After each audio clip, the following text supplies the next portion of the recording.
alive! It's alive! It's alive! It's alive! Dominic Lawton can be wild.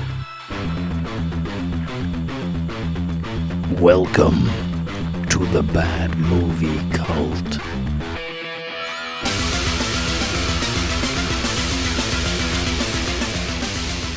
This week, we're continuing our coverage of action movie heroes from the 80s, 90s, as we cover the 1993 Cynthia Rothrock film, Yes. Undefeatable. In this town, if you want justice, you have to take it. Cynthia Rothrock as Christy Jones. A street fighter searching for a man who murdered her sister. An undefeatable champion, driven by insanity. What are you doing with my wife? If he can't have Anna, he'll kill anyone who even reminds him of her. Come on, tough guy! Sergeant Nick DeMarco knows his name. Great. Christy Jones is determined to find the killer. You're crazy. My name's not Anna. But every wasted minute costs another life. I'm talking about my sister. Your ass is mine. Big mistake, Red. Bitch! Before you ruin my mood! Shockwaves rock the city. We're gonna start another gang war. Well, I tried to wait for you, but they jumped us. You've got a lot to learn about police work. Nick and Christy team up. It's all your fault. Jennifer, run! With the help of a beautiful psychologist, Christy and Nick unite in a fight for supremacy. It will take every ounce of muscle, every skill, every technique to end the fatal desire of this madman. This was directed by Godfrey Ho, credited as Godfrey Hall. What a guy. He is, well, he's been described as the Ed Wood of Asian cinema. He also directed Rothrock in Honor and Glory, also called Godfrey Hall. Should be said, he has used over 40 aliases when directing different films. Yeah, he's done an incredible amount of films. He's done like over 100 feature-length films. I think he's credited as 155 director. On IMDb. Something mental. He's got like 155 credits. As Dom said, loads of different names he uses. Got a couple here for you. We've got Alton Chung. I remember him. He had a Candle in the Wind. We've got Charles Lee. We've got Ed Wu. Oh, clever. And we've got Christ Hannah. It was something he just shouted at his wife once. Known as well for many films starring Richard Harrison. Yeah. Not that he starred in them per se. He recorded like maybe one or two with Richard Harrison, then inserted him in about 50 films after that without his knowledge. Yeah, it's the classic stitch two films together job, isn't it? Godfrey Ho. Yeah, yeah. We've got loads of these on our list of things to cover. All of the Ninja Terminator stuff, that Richard Harrison stuff. Here's a sample for you guys at home of some of the films that he's done. You ready for this, Ken? I'm going to rattle them off quick time. Go on. I already know what connection you might have there listed. We've got The Ninja Squad. Mm-hmm. Ninja Terminator, Ultimate Ninja, Ninja the Protector, Ninja Dragon, Ninja Hunt, Ninja Champion, Bionic Ninja, Clash of the Ninjas, Ninja Death Squad, Ninja in Action, Death Code, Ninja, Cobra vs. Ninja, Hitman the Cobra, Angel the Kickboxer, Kickboxers Against the Odds, Kickboxer the Champion, Kickboxer the King, Kickboxer from Hell, Scorpion Thunderbolt, Inferno Thunderbolt, Majestic Thunderbolt, Ninja Thunderbolt. Mission Thunderbolt. Majestic Thunderbolt. And two sort of outliers that caught my attention. The Shaolin Drunk Monkey. And my favourite, Magnificent Wonder Man.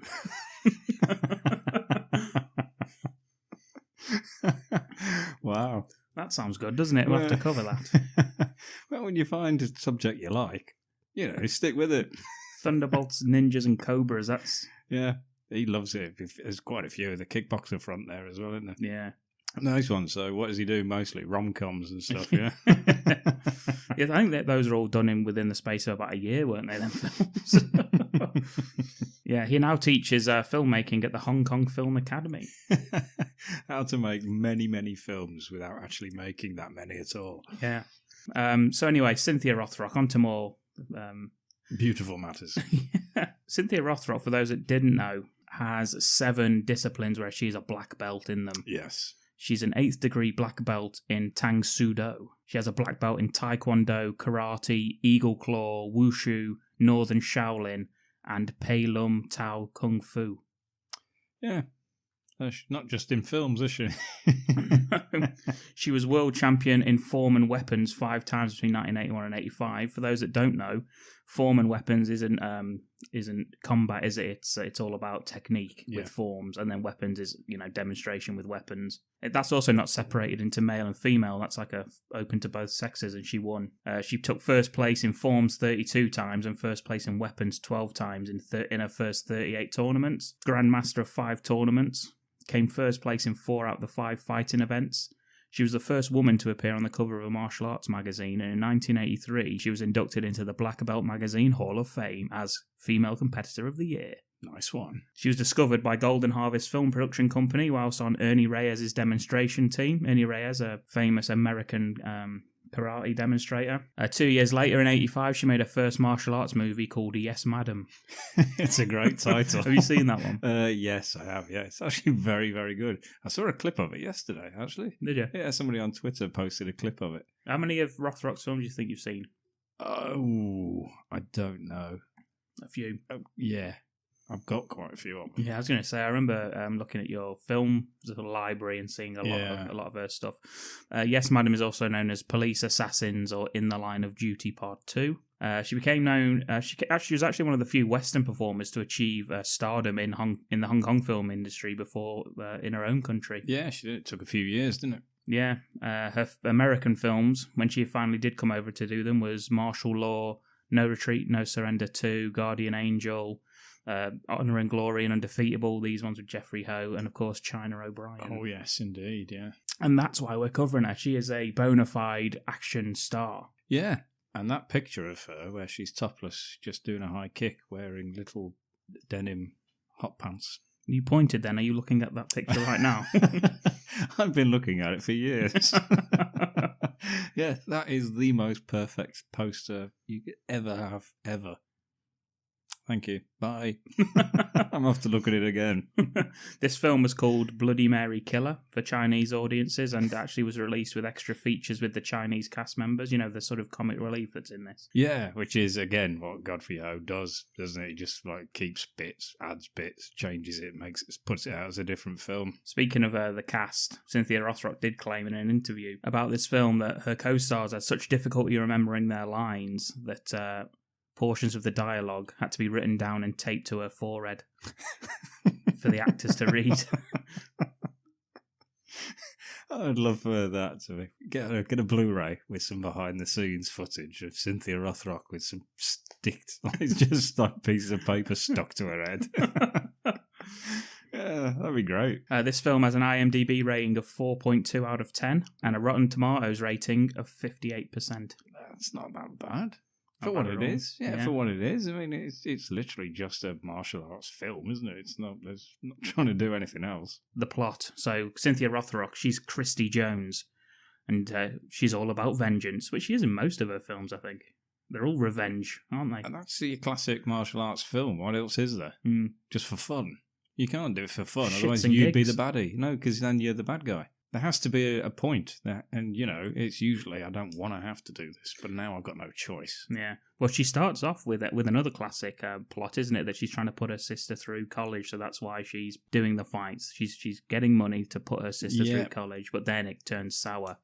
The plot of this, as I say, go for it. Go on. Kirsty Jones avenges her sister's death at the hands of a crazed martial arts rapist.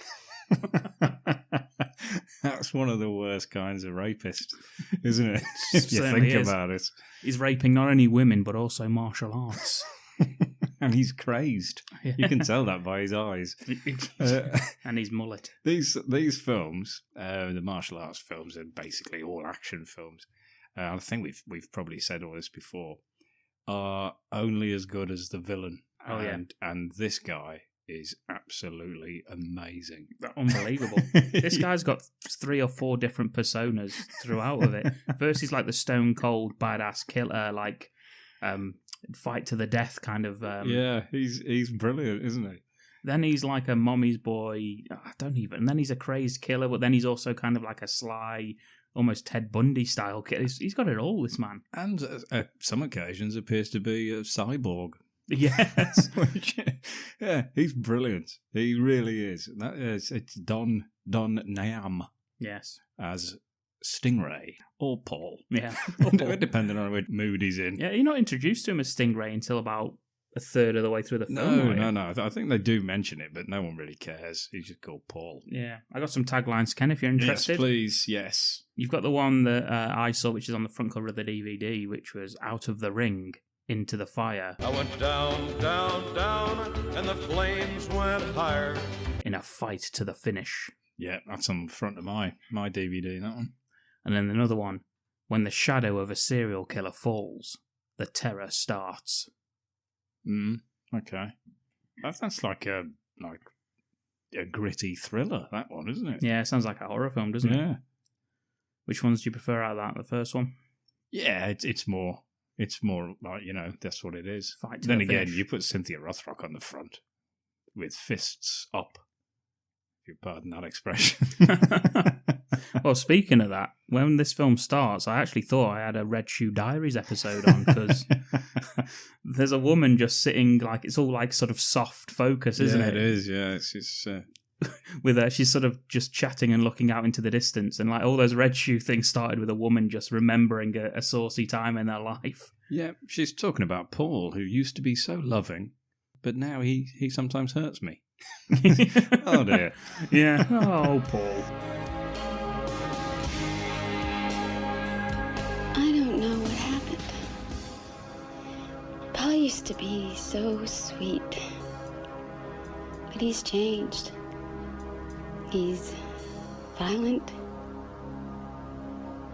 Sometimes he hurts me. Paul used to make a good living as a mechanic. Now he just fights.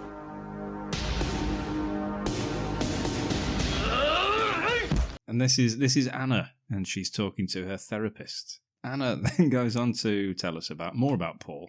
He used to make a good living as a mechanic, but now he just fights. At which point we get one of the best introductions to anyone ever in a film. Yeah.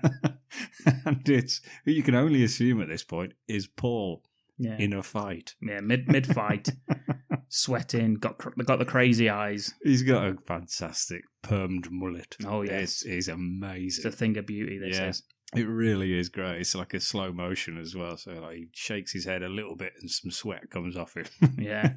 What are your initial impressions of this man, Ken? Well, I know he's not to be messed with just from that, just from that split-second appearance. And the psychiatrist, who's called Dr. Simmons, she asks Anna, is it pro boxing that Paul does?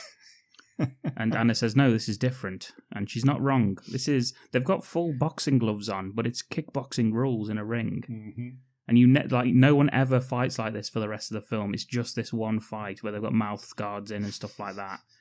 Anna says he fights for money in a ring anywhere at any time. They call these fights death matches. It's not really pro boxing, is it? You don't get many of them called that. No. Also, the slow mo that you then see doesn't do any favors for the fight clips here, because it looks fucking terrible. I mean, obviously, the guy who plays Paul is probably proficient in martial arts, but he is indeed, put boxing gloves on him, and they're pulling their punches, and it's in slow mo. It's hardly Rocky, put it that way. No, no, he is actually a martial artist as well. Yes, yeah, and a personal trainer, kickboxing coach, and all that stuff. But yeah, and serial killer, and wide-eyed, crazy lunatic. Yeah, yeah. He quickly dispatches of his opponent in this. Did you like his not the finisher maneuver, but the one that gets the guy on the ropes? Yeah, he turns, runs up like he's wrestling, runs up the turnbuckle and jumps off into a flying kick that sends the guy sort of face first into the ropes. That's because he's just watched him do it without any defence or thinking, what's he up to here? Yeah, not follow him and as he's climbing just push him off or something. Thinks I better just stand here and wait. Yeah, and then he gives him there's slow-mo of the guy like leaning against the ropes for ages. Yeah, he's in the foreground. You get crazy-eyed Paul behind him and raises the elbow. And he brings it down on his spine. Yeah, like 3 times. Yeah, which I think was done a little bit better in the Star Kickboxer, to be honest with you. But it was certainly more effective. It looks devastating. However, though, yeah, he does. It's enough to spit out his gum shield. Yeah, And blood. that's it. Game over. Blood dripping from the mouth. Imagine you've got trouble with your car, yeah? And you take it in, say, I'll get somebody to have a look at it. And it's Paul, who's earning a good living as a mechanic. Imagine him greeting you. With his boxing gloves on. Yeah, with his big wide-eyed stare. And his mullet. You'd just be like, oh, whatever he says, I'm just going to pay for. That's fine. Yeah. Whatever else he adds on top, it's absolutely okay. Yeah. Crazy, crazy man, clearly. Well, Anna, she doesn't want to leave Paul in case, he gets mad. Yeah, that's probably a good chance. Which he might. And Dr. Simmons says that Anna has to do what's good for her, not Paul. Mm-hmm. Very wise. Do you have anywhere to stay? She asks. And we never hear a response because she looks into the distance for a few moments and then it cuts. Yeah, because we ain't got time for that anymore. What we have got time for is an obvious couple of hoodlums. Yeah, It's a quick cut to these guys. I mean, you see them coming into your working place, your establishment, and you're going to get robbed instantly. It's no question about it. They're robbing a cafe, I think, and a little Chinese kid, he's got a little can of soda. Yes. And he wants to pay for it, and they just violently just... So what he does there, with no awareness of what's going on at all, is he just interrupts an armed robbery by saying, can I just pay for this, please? What's this kid, you reckon, about 10? Yeah, something like that, yeah. It's just weird. To be honest, I thought these guys, maybe they're not all bad, maybe they're Robin Hood types, because they say, actually, kid, you don't have to pay for that, it's free. Mm-hmm. But then all of a sudden... But then they do push him to the ground. Yeah, so forcefully, in fact, that he slides across the floor, sort of similar to Steven Seagal in Belly of the Beast. That sort of speed. Yeah, well, his slide is stopped as he hits the feet of an obvious martial artist, because he's got a high-waisted trouser with a tucked-in jumper. This is one of my favourite ever detectives in any film. This is a man that I would have in my film if I was going to cast someone as a detective. Yeah. His name is Detective Nick DeMarco. You can tell he's a cop straight away. You can tell he means business. Without having to go into it, I think it's better if we just play the clip of him and the two robbers conversing, and you'll really get a sense of the acting in this film. Do I get mine on the house too? No way, asshole! You gotta pay! No, that's not fair. You gave the kid his for free. Or maybe you're just too much of a chicken shit to pick on someone your own size. He's right. You shouldn't play favorites. Okay, tough guy, come and get some for free. Come on, tough guy! Suck my dick! Suck this, jerk off. Hey, come on, Nick, we gotta go. Hey, what's this? Just a couple of punks giving me a warm-up. I'll sue you for police brutality, pig. Yeah, shut up. He ends up basically manhandling them, doesn't he, and throwing them against the wall, and one screams police brutality, old Tash. Yeah, he's not a very good talker, is he? His teeth are wrong. His teeth are on backwards, I think. Yeah, he does actually say, and this is a quote, okay? He says, suck my dick at this point, and he actually says, shock, because he's got that teethy lisp. Shock my dick, like Sean Connery. Yeah, Sean Connery's come in. Like he was playing Bond. Not now, Sean. Oh, shit. Shock my dick. Yeah. I bet he has said that in the past, hasn't he, Sean? He's not saying dick, is he? He's saying gold member. Oh, no, that's Austin Powers. Shock my cockle-doodle-doo. Cockle shall be. Anyway, our first sighting of Rothrock. That's enough of Sean Connery. Yeah, sorry, Sean, get out of here. Our first sighting of Cynthia Rothrock, and she's in a gang from Greece, I think. Yeah, it's an unusual look, isn't it, in the middle of America? Everyone's wearing the same leather jacket and the same ice blue denim jeans. Yeah, it's because they're a gang. Yeah. As you find out later, they're the Red Dragons. Yeah. We hear about Karen's tuition needs to be paid and it's due this month. Yeah, because although they're a gang, they do get involved in each other's personal lives. They've got an interest. It's not just all strictly business. Not just all illegal fighting on the streets, is it? They've also taken interest in her family life, which is very nice. Yeah, so as we said before, she's putting her younger sister Karen through college. She's going to become a doctor. They reach the meeting place, and we've got 3 gangs, Ken. We've got Rothrock's T-Birds, known as the Red Dragons. We've got a group of sort of black kids. They're all in matching pirate bandanas, like skull and crossbones. I didn't get what they were called, that gang. No. The guy who fights has got like a champion, like a tennis hoodie, with just some like bike chains just crisscrossed over his chest. That was a good look though back in the 90s. Yeah. And then the guys who organise all this, they're like a mafioso looking guys. I think so, yeah. Suits and sunglasses. Yeah. And can I just say at this point that she looks great in this. Yeah. Yeah. Anyway, got the ginger hair. It's red hair. Yeah. Yeah. You say ginger hair, it's immediately sort of like a what's it word? What's it? What you mean? Because they're orange? No, derogatory. It's used as a derogatory term, isn't it, ginger? But she's a redhead. That's auburn. That'll do. Yeah, auburn hair. The guy who she's fighting says, "Hey, baby, you like it rough? Let's just skip this fight and go back to my place." It's a classic thing. Everyone says things like that to her. I mean, she's not there for street fighting. She's not going to be taking up street fighting if she can't do it, is she? Yeah. So why would they immediately think, imagine if she'd gone, yeah, go on then.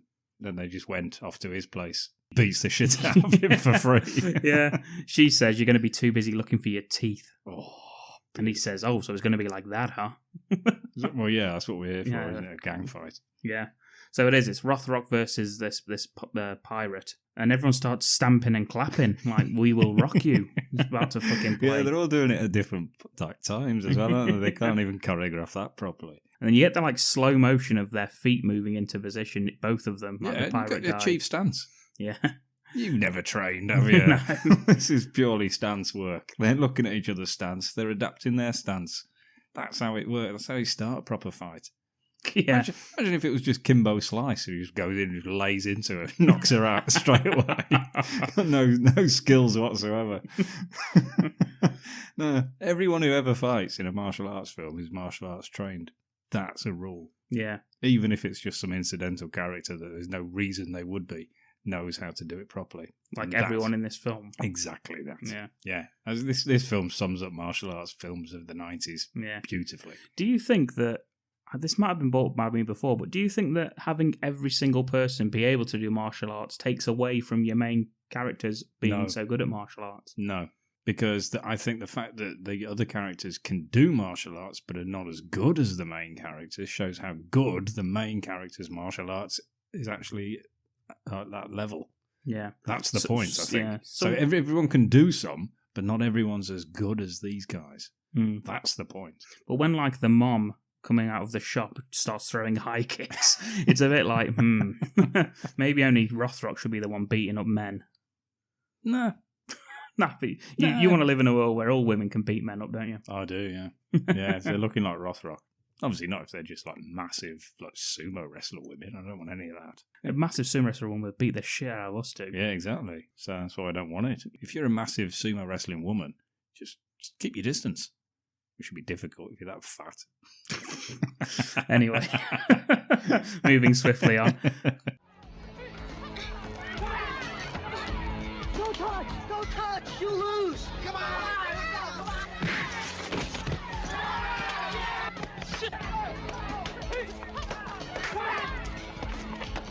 El Diablo, looks like you lose. Yeah. Okay, pay up. Good fight. $600. Hey!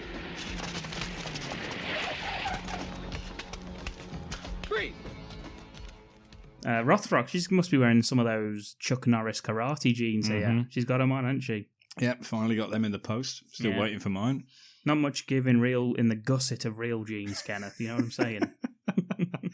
Hey, you leave Cynthia Rothrock's gusset to me, okay? She gives him a back kick, leg split pin on the floor, face down. It's whoever's hand touches the floor first is the loser in these fights. Yeah, it's not much of a fight, to be honest, if that's the only rule. You know, as I say, you just score a lucky punch, then that's it, finished, won. We find out that the pirate was called Diablo. El Diablo. No, El Diablo. Rothrock, she wins $600 for that. Yeah, I she know. only had to kick it's him not once. too bad, but yeah, she does the splits, though. I'd pay her $600 if she came and do the splits for me. The police I don't turn know up. what you're saying now. Why are you reacting like that? These are half my notes.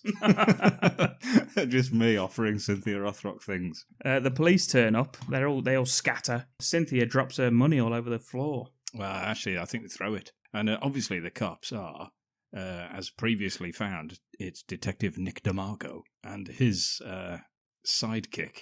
What was this guy's bloody name? I've got his name. Mike.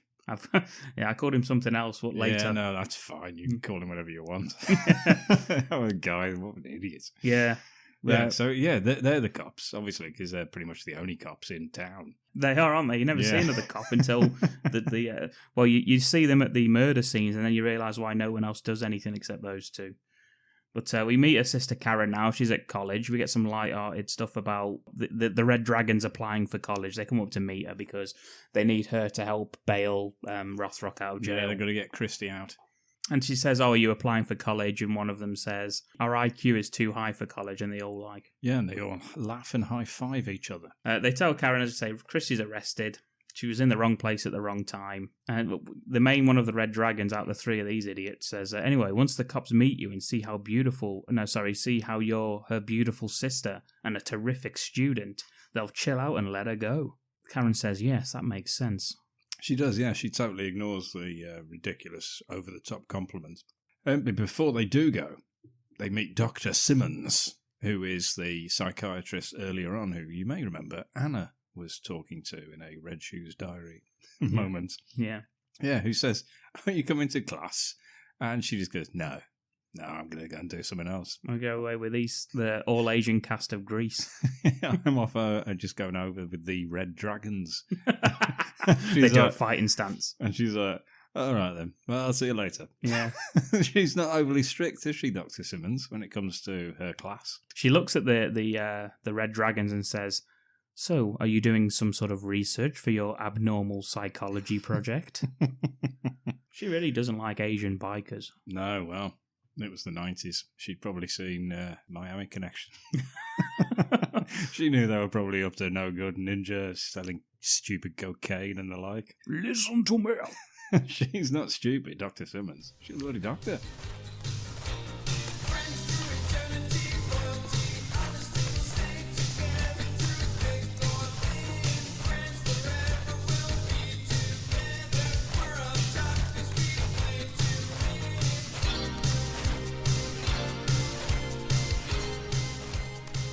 Cut to Rothrock. She's in an interrogation room. You got DeMarco. He offers her tea, but very, very close to her face. Do you know what he's got? Because he's taken his sports jacket off, and he's just got that jumper, that sweater that was tucked in. Do you know what that says? It's white lettering on a white jumper, so it's quite difficult to read. But I did read it. I don't know what this means, but it says its initials. It says BUM equipment. Bum equipment. Yeah, which I thought was a bit of an unusual thing to wear, for anyone to wear. But anyway, yeah, he does. Seriously, that's what it said.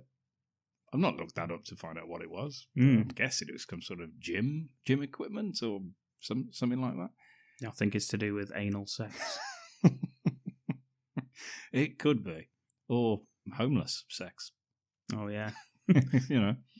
Or both. Do you reckon he's talking about homeless anal sex? Do you reckon it's like a euphemism for homeless people's penises? Yeah, I think he probably has. Isn't he? Detective Nick DeMarco. Yeah. Walking around advertising homeless men's penises. Yeah. He's doing his bit for the community. Yeah, white on white, so it's not totally... He's not noticeable, but he is thinking about them at all times. Yeah. If At all times. He's raising awareness for it, because if he doesn't, who else will? You're right. And I hope that we've helped that cause. Me too. Yeah, by mentioning it there. Although you probably cut that anyway. You clearly don't know how I work. That's staying in. Tea?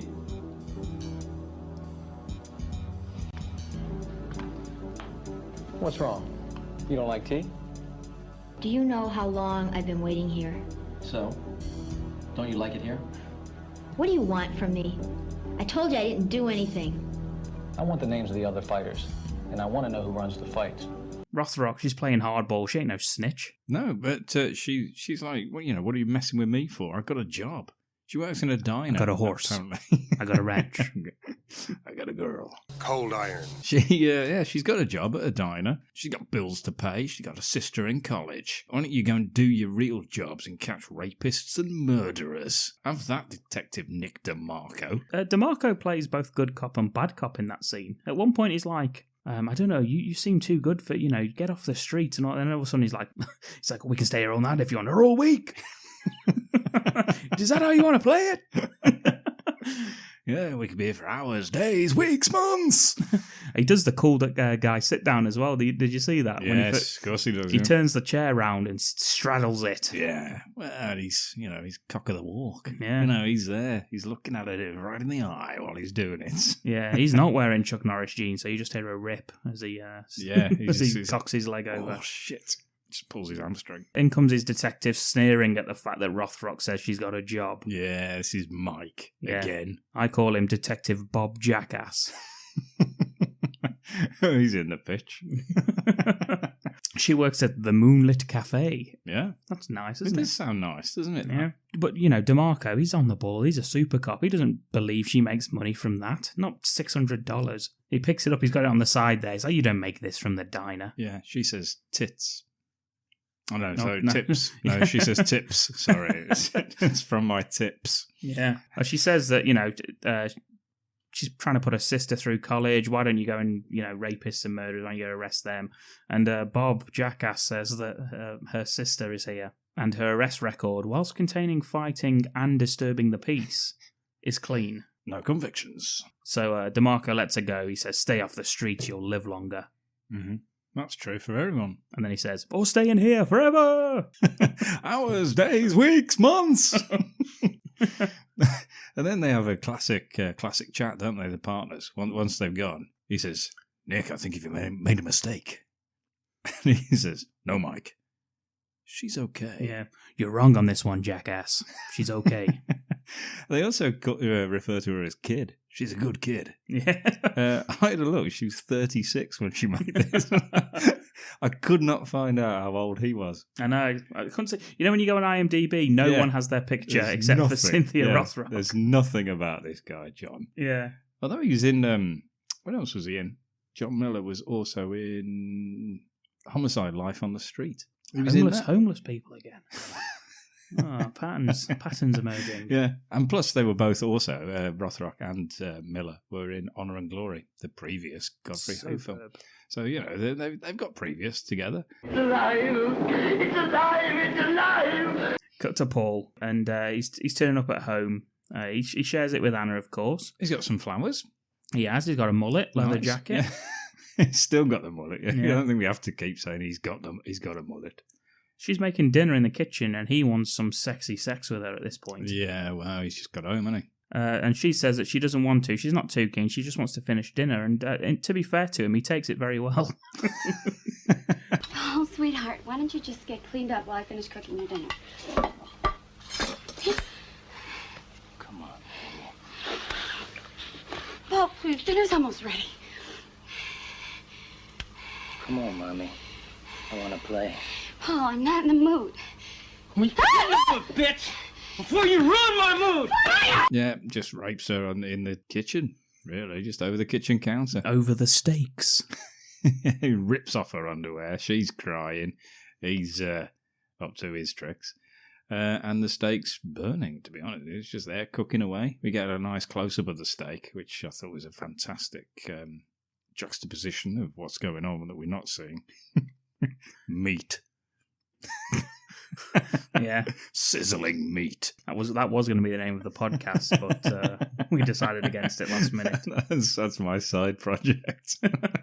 Yeah, there's plates all over the floor. He's really gone to town, hasn't he, in this scene? Yeah, he's having memories of the fight that we've just seen him have as well during all of this, which is riling him right up.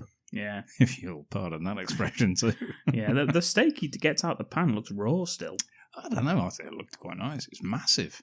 Yeah. He doesn't have any of that salad that she's prepared because he's thrown that on the floor. Just sits and eats steak. Whilst Anna's just huddled in the corner. Yeah, that's how you do stuff when you get home.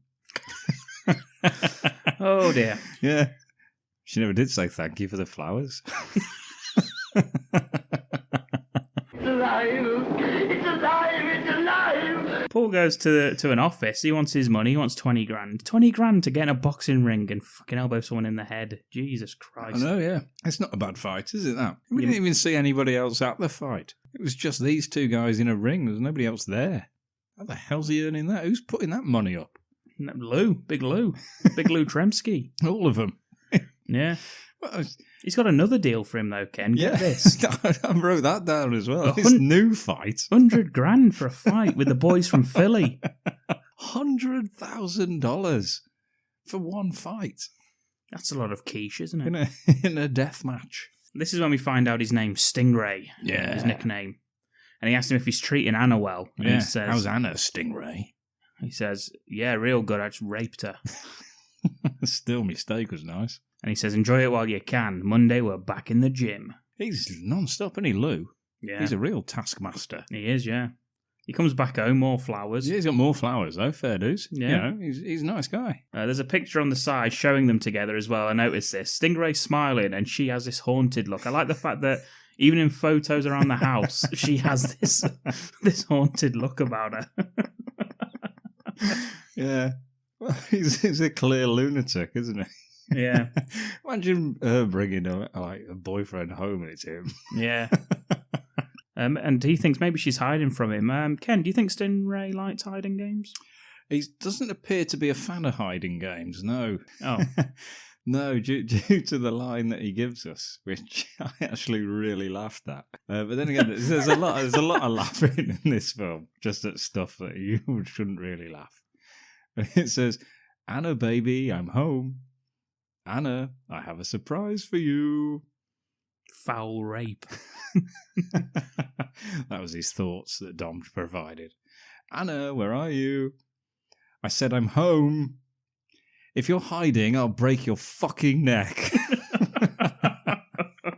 The camera follows him around the house, but not upstairs. No, we never go upstairs. We have to sit and wait for him to check upstairs. Well, it shouldn't take that long, so it can't be that big. I have the thought of him just going upstairs and standing at the top, the actor, and just waiting. It's like, okay, now down. Like that seems like long enough.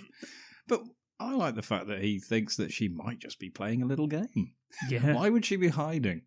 Surely if she was hiding, she'd have just left the fucking house, wouldn't she? She wouldn't be hiding in the house. Yeah. It takes him less than a minute to search it. That'd have been the shittest hiding ever.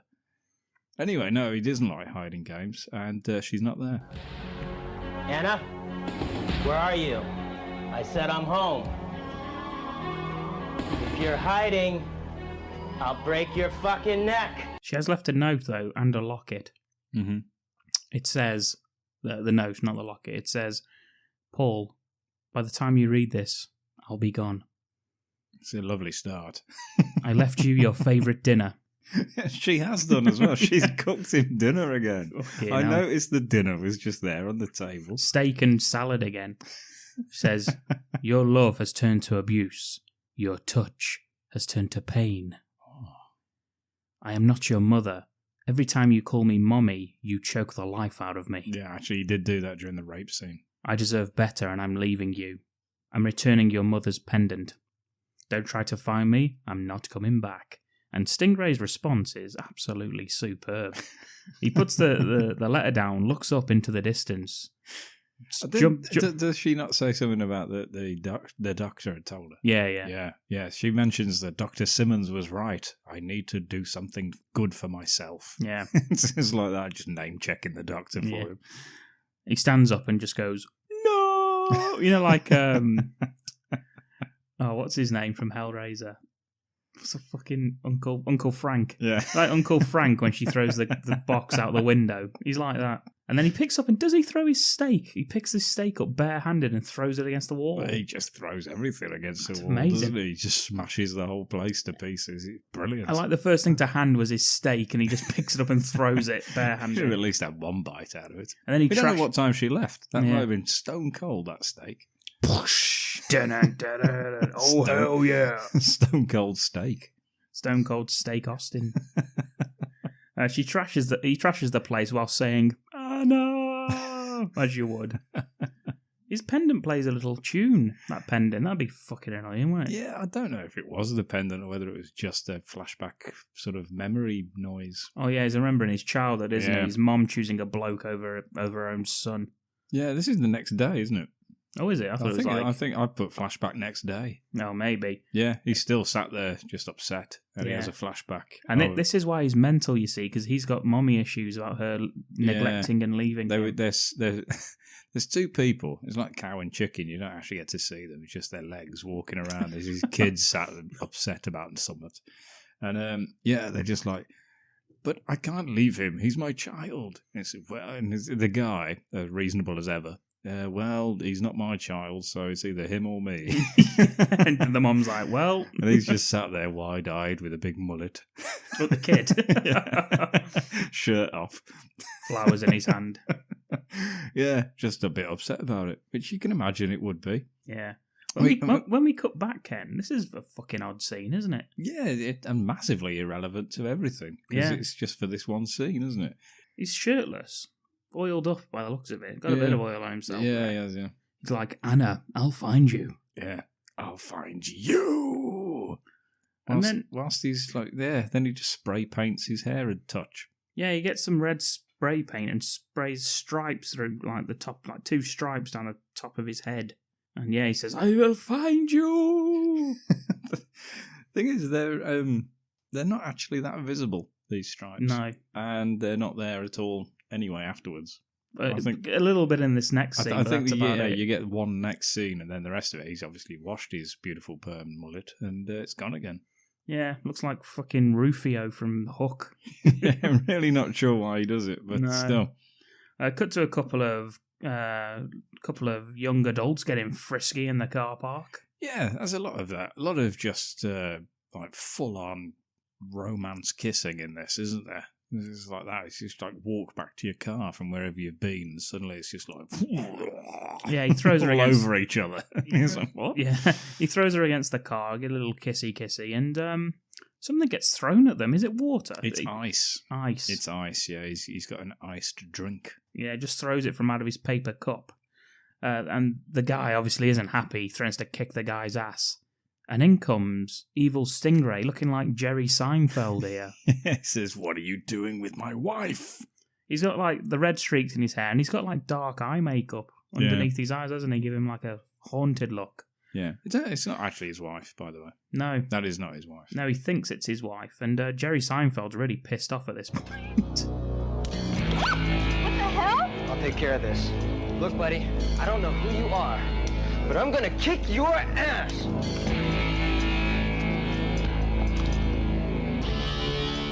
What are you doing with my wife? What? I'm not your wife, mister. Shut up, Anna. Look, that's it, man.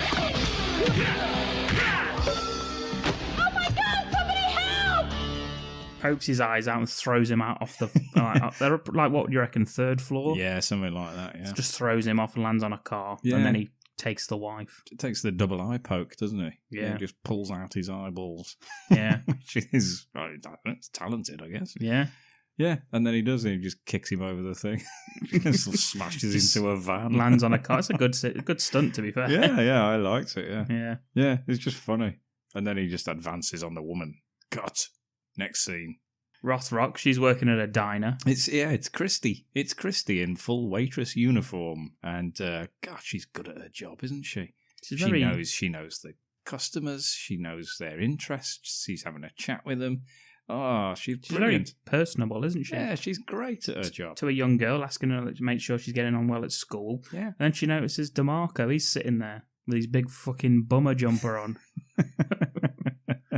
He is, yeah, with his perfect hair. Is it against the law for him to be just following her, telling her to do something better with her life?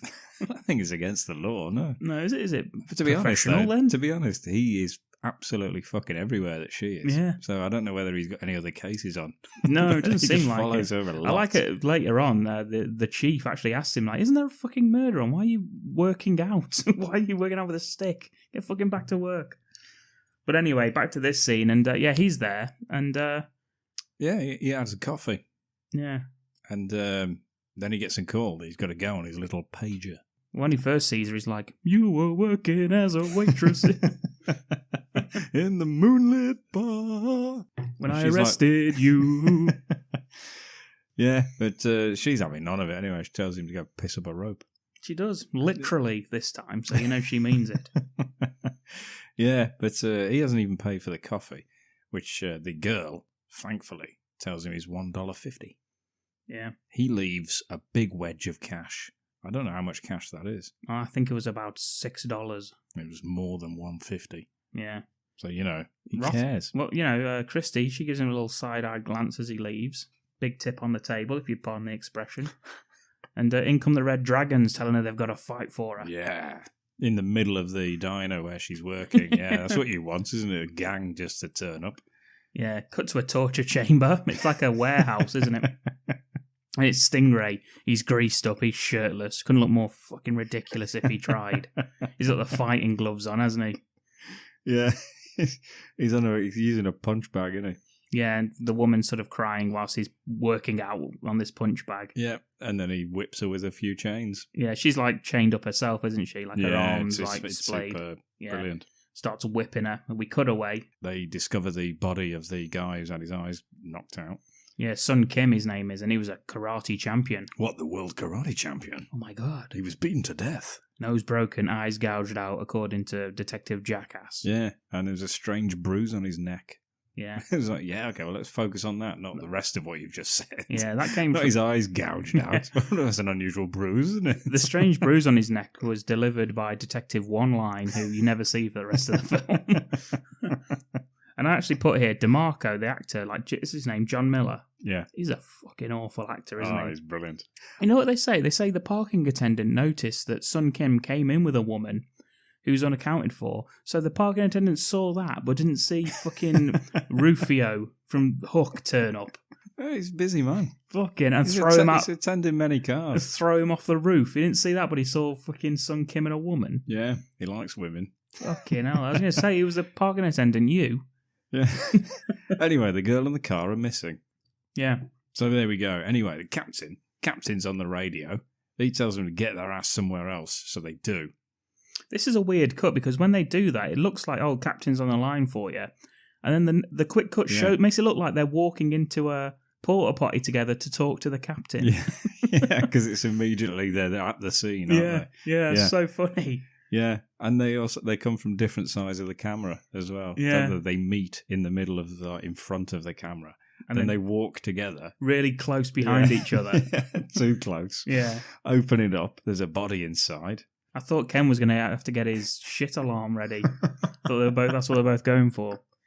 My shit alarm was going off miles before this.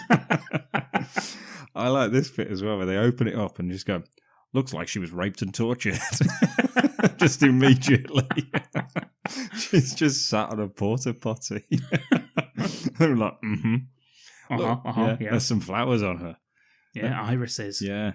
Yeah, we get to that bit later on. Is it like irises that are in your eyes? So I don't know what the fuck. I think it's just because he kept bringing flowers home. Maybe it's his flower of choice. Right. I think he just likes them. But he just they just get there. Yeah, it looks like she was raped and tortured. And he says, get these photographs and report on my desk. And they just look at each other, nod, and then just both walk away together as well, which is brilliant. Secure the crime scene. They just both fuck off. Yeah, I don't think... Well, they were there for less than a minute. They walked in, investigated it, left. Instantly rape. Yeah, that's rape and torture, that. Yeah. Yeah. No question. Excellent work, detective. See you back at the precinct. Actually, I'll see you in the car. We've come together, haven't we? So. Yeah.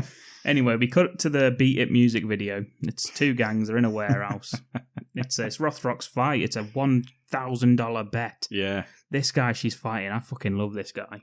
Yeah, it's the mafia guy, by the way. Rocco, his name is, which is nice. Classic mafia name as well. He's just in his suit. He's there taking the money again. His name's Rocco Two Tits. You know, they've all got names like that, haven't they?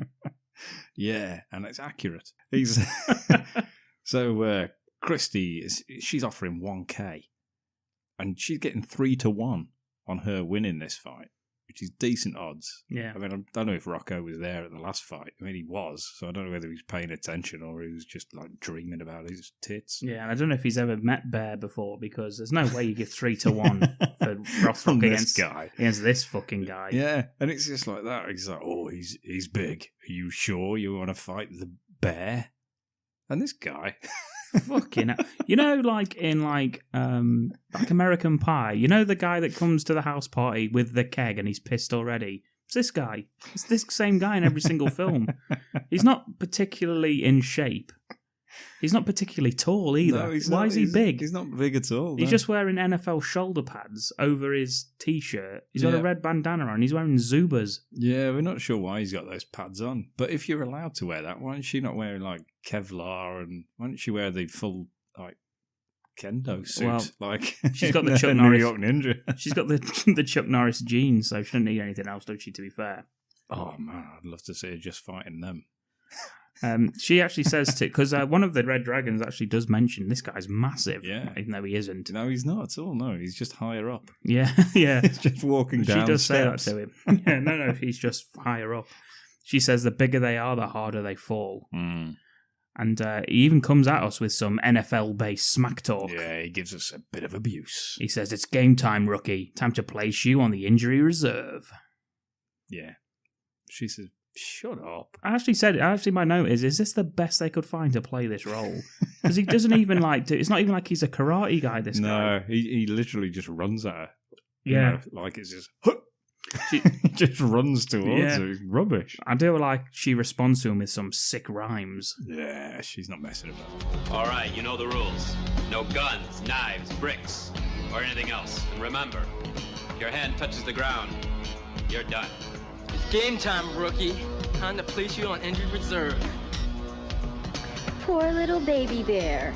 Had to steal his mama's Tupperware. Now it's time to play. Yeah. Not sure what she's talking about either, to be honest. It's about shoulder pads.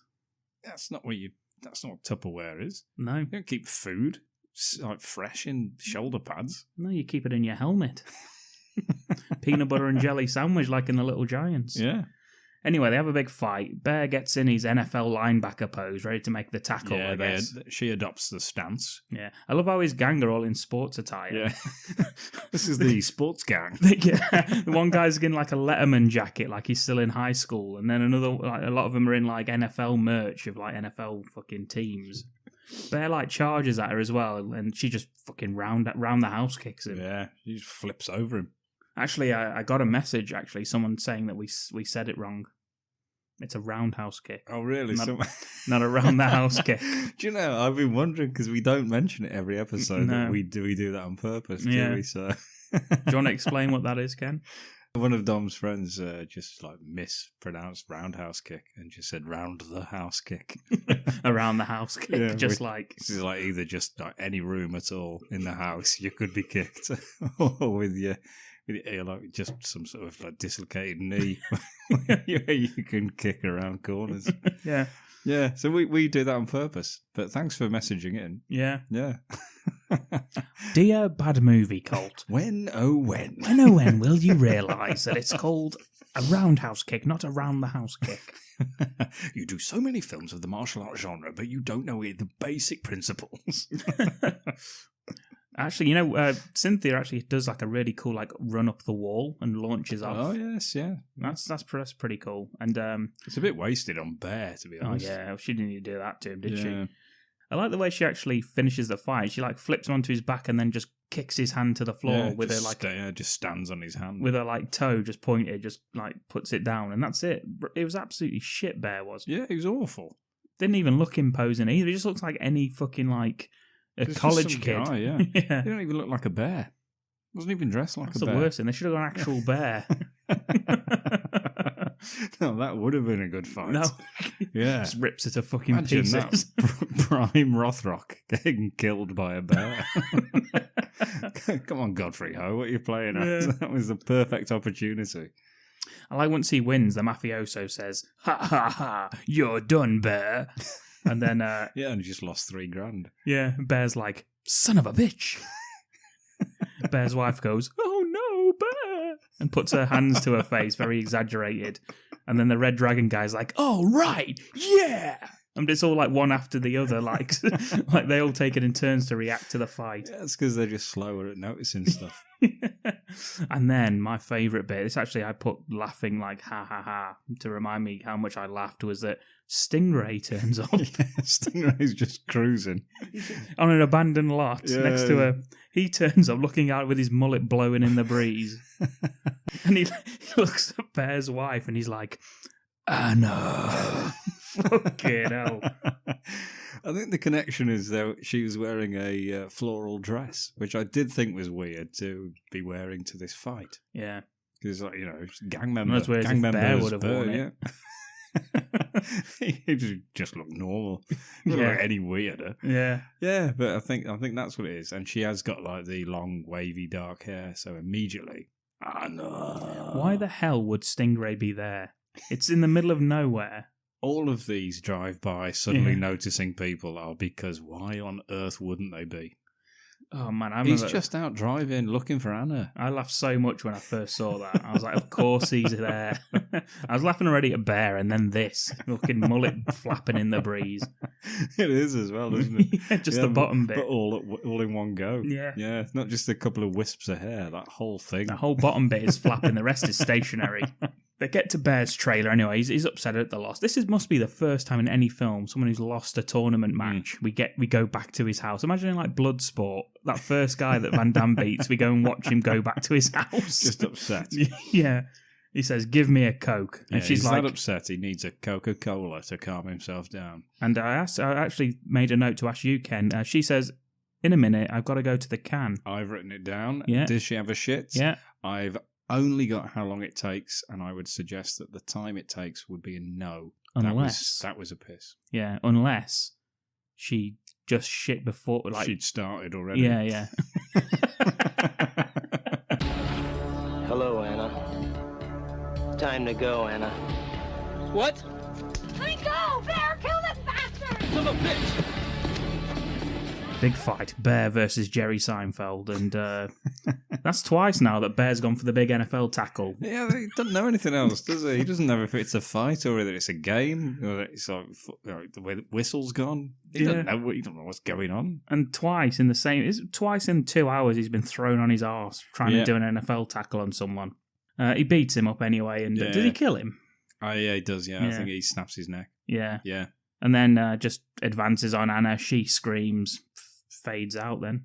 Cut. Immediate cut. Yeah. To one of the prime examples of training. My note is, cut to DeMarco working a large pole.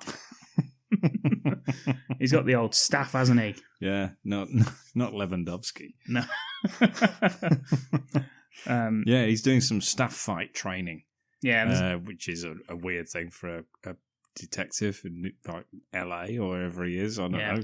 Staff is in like a big stick, not like he's not beating up he's other not training police his officers. colleagues. Lots of slow-mo kicks, lots of oil, sticks. It looks like he's in a dance studio as well. It does, yeah. Why the police got that? Lights on the ceiling, isn't there, that would suggest it's a dance studio. You know what would have been great music to play whilst he was doing this? I've Got the Power by Snap. That is probably the best, actually. But you know what second best would have been? Flashdance. She's a maniac, maniac. That would have been good. That would have been brilliant, wouldn't it?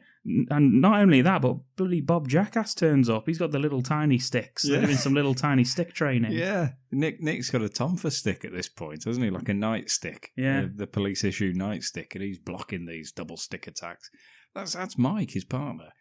He absolutely fucking looks nothing like he'd be able to do stuff like this. I know, yeah, it's good, isn't it? I don't know if he can do it or whether he was just like hitting sticks. I don't know, it looked quickly. good. Yeah, I thought it looked all right as well, but I'm not having him being martial arts proficient as well. No, He's not a him. total geek. Yeah. Bloody pencil net, limp dick. Detective. By that I mean detective. Yeah, it's but it's a great little scene. I really enjoyed it. Absolutely pointless. Why the hell would a detective be doing that? That's ridiculous. Well, that's what his captain says when he turns up. It's actually probably my favourite bit of the film. Yeah, he just walks in and says, "What the hell are you doing?" That's probably my favourite. Actually, probably made me laugh the most. Yeah. That was almost like a meta joke, wasn't it? It's like everyone would be like, "Why are they doing this?" And he's like, "Don't you know there's a murder case to solve? What the hell are you two doing?" DeMarco, what are you doing here? I thought you'd be busy with this serial killer case. No leads yet, Captain. We're hoping the lab turns up something, though. Yeah, and I've been going through the files to see if anybody fits this guy's M.O. Good. Drop all the cases till you clear this thing up. Mayor's breaking my stones over this one. You know what that means. Yeah, perform or else. Do whatever you have to bring this guy in, and keep me posted so I can give the mayor something to feed the press. They're having a field day with this one. If something doesn't give, heads are gonna roll. Yes, sir. Yes, sir. Yeah, Stingray's gone from some maniac walking around randomly just saying mommy to or Anna to women, and now he's some sort of Ted Bundy character where he's all like, I'll bump into you in the street and be all apologetic. Yeah, he was quite nice, wasn't he? Yeah. Yeah, he walks in and he says, "Sorry for the accident." So he actually lets her know that was not an intentional walk into, because he wasn't looking, he was like reading a paper or something. And she immediately says, which is true of every woman in America, should anything happen like that and there's a guy, she says, "Why don't you come back to my place and make it up to me?" Must be a big Seinfeld fan. Yeah. Yeah, she's a glutton for mullets. That's one of our album names. What a great album name that would be. I love to see it's just the album cover I want to see. It's alive! It's alive! It's alive! As he's speaking to this woman, though, he doesn't actually abduct that woman that offers him back to her house, because he sees Karen. Yes, yeah, because he does say no thanks. I mean, she offers him the perfect opportunity to abduct her, but she doesn't look anything like Anna. So there we go. Karen, however, does. Yeah, and she's talking to a small Japanese man about buying a katana or Japanese sword, as is known. Yeah, for her sister. And then Stingray just attacks both of them. Anna. Yeah.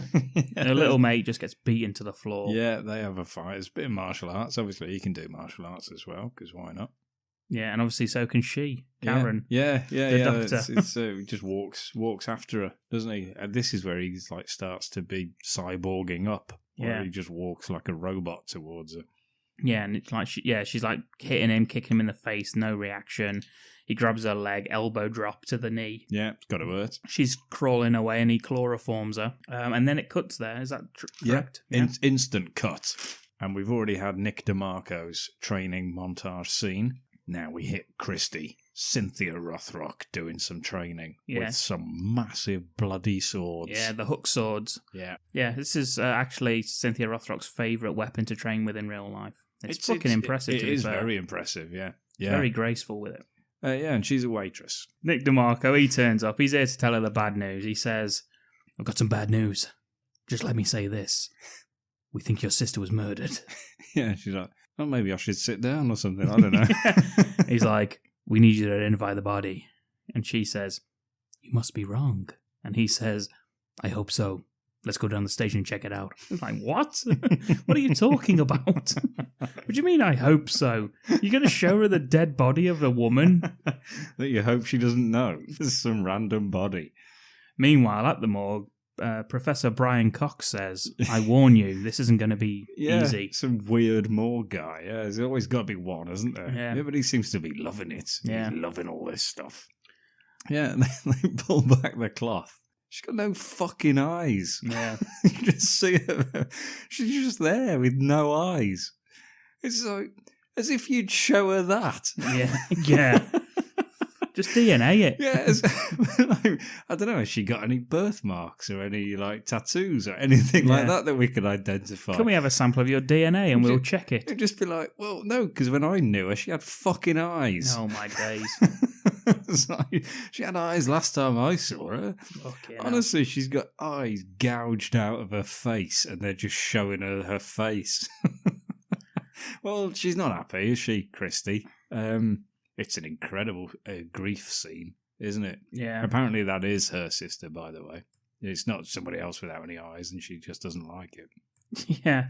I actually put that. I thought Cynthia Rothrock was the best actor in the film based on this scene. She actually does handle that scene quite well. I put that. It's an amazing show of grief. She does this very, very well. Also, the actress that plays her sister was unpaid for their role and left the filming before the completion of that scene. So when Cynthia's like weeping over the body and the body, like the face and stuff isn't in shot, she's actually looking at Godfrey Ho's hand that they put in place. That they put in place? Why is it not attached to him? Of the body. It must have been. He's just there underneath the fucking thing with his hand there. What's the point of even putting his hand there? I was going to say use anything else, Godfrey. Well, you don't have to use anything if it's not in shot. Exactly. You don't have to fucking cry. Hand. I know, mental. What does he do? Finger up. Just like that. Fuck yeah. Well, she's horrified at his hand. Yeah. And she's found it really upsetting. His hand had their eyes removed as well. Imagine if he just had two eyeballs on it. Yeah, just drawn on them. I want to warn you, this isn't going to be easy.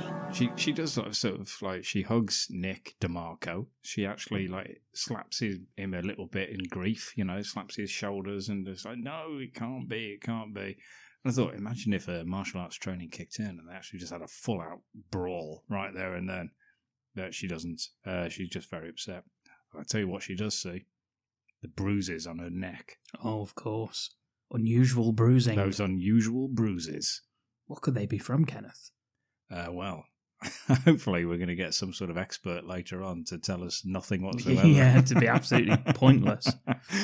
Yeah, but anyway, on to the timber yard. Yeah, it's like a scene from Street Fighter. This he's in a red. Get any of this? There's basically listeners. There's a guy in a red gi pretending to be a cat. I think he's meowing at people. He's on some flatback cardboard boxes. Yeah. There's a few people applauding him at the time. He's got an eagle crested gi as well. It's a beautiful eagle crest on the back of his gi. Yeah, a bit like the Karate Kid. Yeah. Shit, where he's just awful. He's got gloves on with like metal claws on the ends of his fingers. We've got some women there cheering. Yay! For no real reason, because he's just jumping about a bit. We used to have a lot of flatback cardboard in boxes in our warehouse, Ken, at work. Mm-hmm. Is this what you used to do to entertain? Yes, it is, yeah. And the customers, the clients that would come round. Yeah, and our female colleagues, would often cheer me on. I remember that, yeah. Like, yeah. Like that. That's how used to call you Kenny Chicken Leg, didn't they? Yeah. I used to do my special kicks and a couple of flips. Yep. Yeah. Pretend you were a baby bird. Yeah, and I'd expose my chicken leg. Oh. Yeah. At one point in this film, which I don't think I did do with my chicken leg, but they throw him an apple. Oh, yes. And he crushes the apple with one hand. It's a waste of an apple. Sure is. Impressive if you can do it, but I don't think anyone can. I don't know. I certainly can't, unless it's like a rotting apple, but why on earth would you crush that? It's disgusting. All over your hand. Still, never mind. Listeners out there, can you crush an apple with your bare hands? Just one hand. Yes, just one hand. You don't use both hands. Don't cheat. If you can, email us in, badmoviecult@gmail.com. Let us know. Anyway, Cynthia Rothrock turns up, much to the anger of the people in attendance. You got some nerve here, lady. Yeah, so Kid. she turns up. Yeah, she turns up for a fight, right, which they're not expecting. So what the bloody hell's he doing, fucking around on top of these bits of wood? He's doing that for nothing. Yeah, he's just doing that as part of his day. Yeah. So I thought maybe he was preparing for a fight like we've seen prior. But no, he's literally just jumping about on wood while they're cheering him as part of their normal daily routine. Yeah. Well, they're not happy she turns up, though. You are right. You got a lot of nerve coming here dressed like that. Are you looking for something? I'm looking for you, Lee. Christy Jones, the Red Dragons. What's up? I heard you went straight. You still like hurting women, Lee? Heard you've been busy lately. Who sent you here? Gloria? Hey. She asked for it. She may not be saying it now, but I'm telling you. She was begging for it then. So naturally, I obliged the lady. I'm talking about my sister. Your ass is mine. Big mistake. Red. And basically, she thinks that Lee killed her sister. And it's because he's a woman beater, you see. And also his fighting style, which we find a bit later. And we get a cool fight scene on the barrels now. It's pretty cool. Quite liked it. Yeah, it is weird, though, because she does accuse him of killing his sister. And he doesn't deny it. He doesn't say, well, I didn't. Yeah. No, he's just like, well, let's just have a fucking fight anyway, whatever. I'm already dressed for one. Yeah. For some reason. And then the next person she goes after this also doesn't deny it. Yeah, it's weird, because you would. If you hadn't murdered somebody, you'd probably tell someone that you hadn't. Yeah. But, yeah, no, you're right. They're fighting on barrels. So like, there's like an array of barrels. Still no idea where they are. No, you know what? I actually think a lot like Cynthia Rothrock has like she's got a couple of like set pieces in her films that are like some of my favorite in kung fu, in like martial arts films. Like the one I keep mentioning it, and I need to find out the name of the film where she's up fighting on like rope ladder, kind of like a I can't remember it off the top of my head. That's a fucking great, and this one's really good as well on the barrels, like a really unique set piece. I suppose because she's quite light and she's graceful as well, isn't she? Because she's a woman, so. Like, some of this stuff looks better when it's like a woman doing it than if you got Seagal on some barrels. Especially now, fuck. Did you see that rumour that Seagal was fighting on the front line for Russia? Yeah, I did. It's like, he doesn't even fucking stand up. He's not fighting on the front line. Somebody has said that on Twitter. So there's no way it's him. It's just his stunt double while he's sat at home. Yeah, exactly. It's alive! It's alive! It's alive! Anyway, he takes a great bump at the end of that fight where he gets launched into the wall and then hits the barrel on the way down. Yeah. There's a couple of good hurting moments, isn't there? Yeah. But anyway, it turns out it wasn't him, but we don't know that. And yet, oh well, no. First of all, sorry. Yeah, we get the fight. We get the claw finger gloves where a bit of her hair gets taken out, doesn't it? Yeah. Where it's like she didn't know that he got claw fingers. Yeah. But claw finger. But she does win, and then she drags him outside, and he points out that she's not a cop. So I'm not sure what she'd have done had the cops not turned up at this point, because she hasn't got a car or anything. So she would just have dragged him as far as she wanted. Why would the cops have turned up? I don't know, because they drive past, and then they stop and reverse as though they were just driving past. Much the way Stingray was driving past something earlier that happened to be relevant. Yeah, DeMarco, he gets out of the car, as Ken says, because they're the only fucking cops in town. Yeah. He says, I was worried about you after you stormed out of the morgue after I showed you the decaying, mutilated corpse of your sister. I wrote that. I was just like, I wonder why she did. She had no fucking eyes, you idiots. Okay, now, he ends up taking them both in, doesn't he? Yeah. He arrests them both. And we get an interrogation scene again. And Christy tells us that... what's her name? Is it Christy? Yeah. It is, yeah. Christy tells us that Karen was killed by someone using eagle claw fighting technique. Uh-huh. And this is when we find out that Lee, the guy she was just fighting, was in the fucking Eagles. Yeah. Welcome to the Hotel California. That was what he would have said if the fight had been scheduled. Yeah. But it wasn't, so he hadn't prepared. I couldn't believe it. I've never noticed him in the Eagles. A guy in a big red gi. It'd have been like a Dragon Sound, wouldn't it? Just having someone in a gi. Just jumping and skipping around in the back doing some high kicks. New dimension in rock and roll. The Eagles.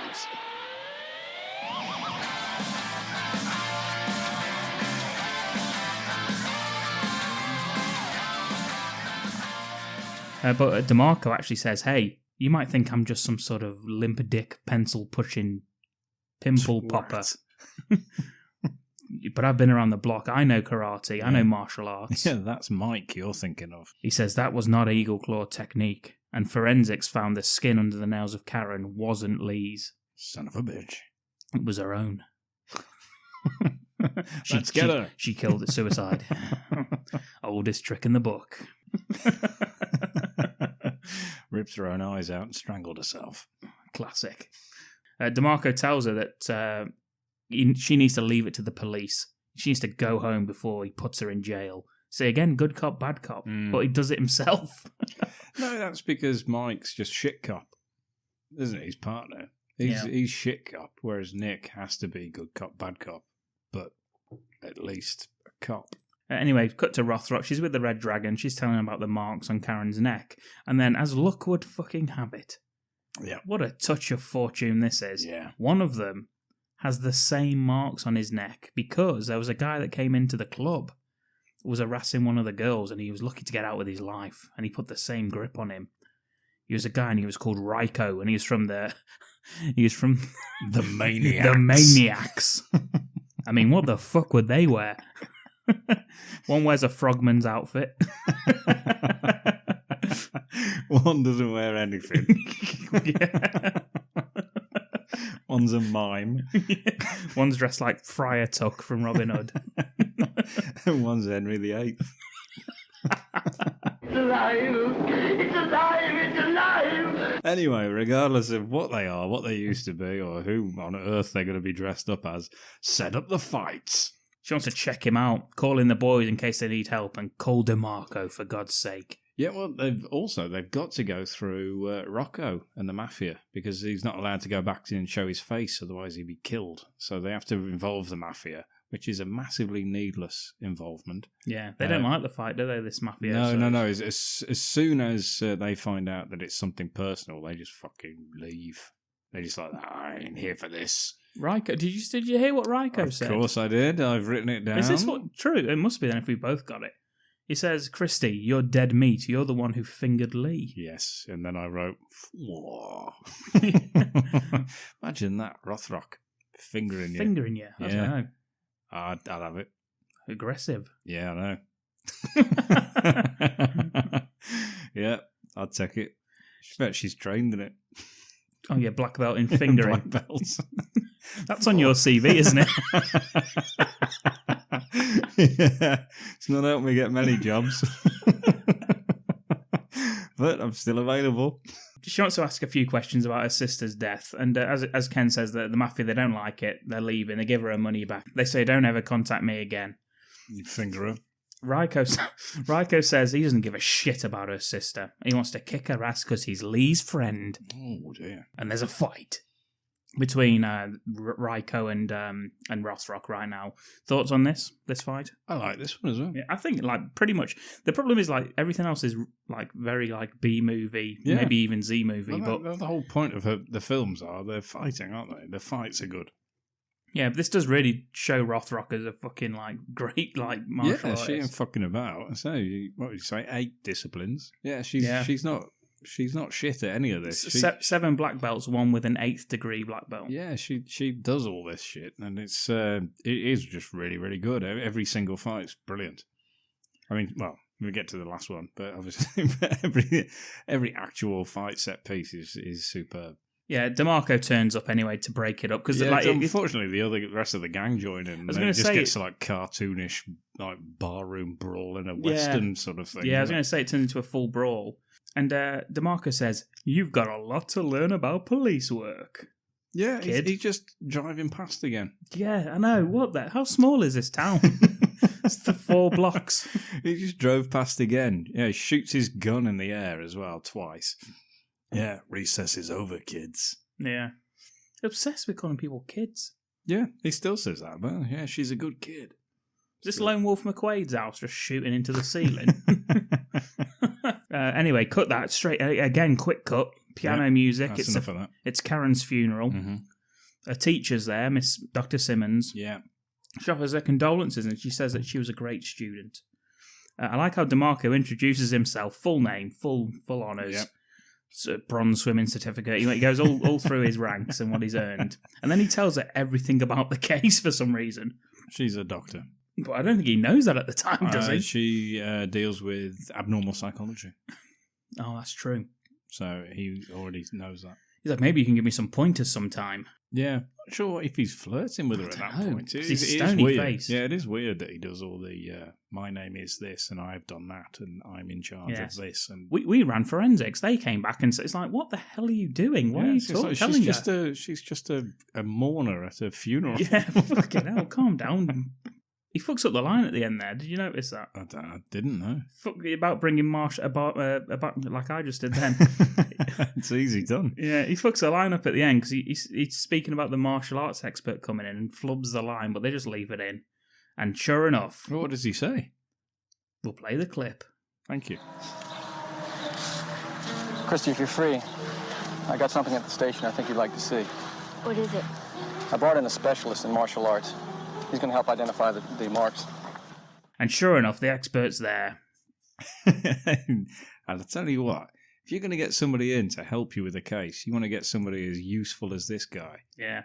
And if you're going to bring someone in for your film to play an expert like this, make sure he can't fucking speak English, because the only things I got was that he isn't using a specific martial arts technique. He gave us 3 styles Yeah. that would cause the bruising. He gives us 3 of those. And he says, so which one is the killer using? I said, none.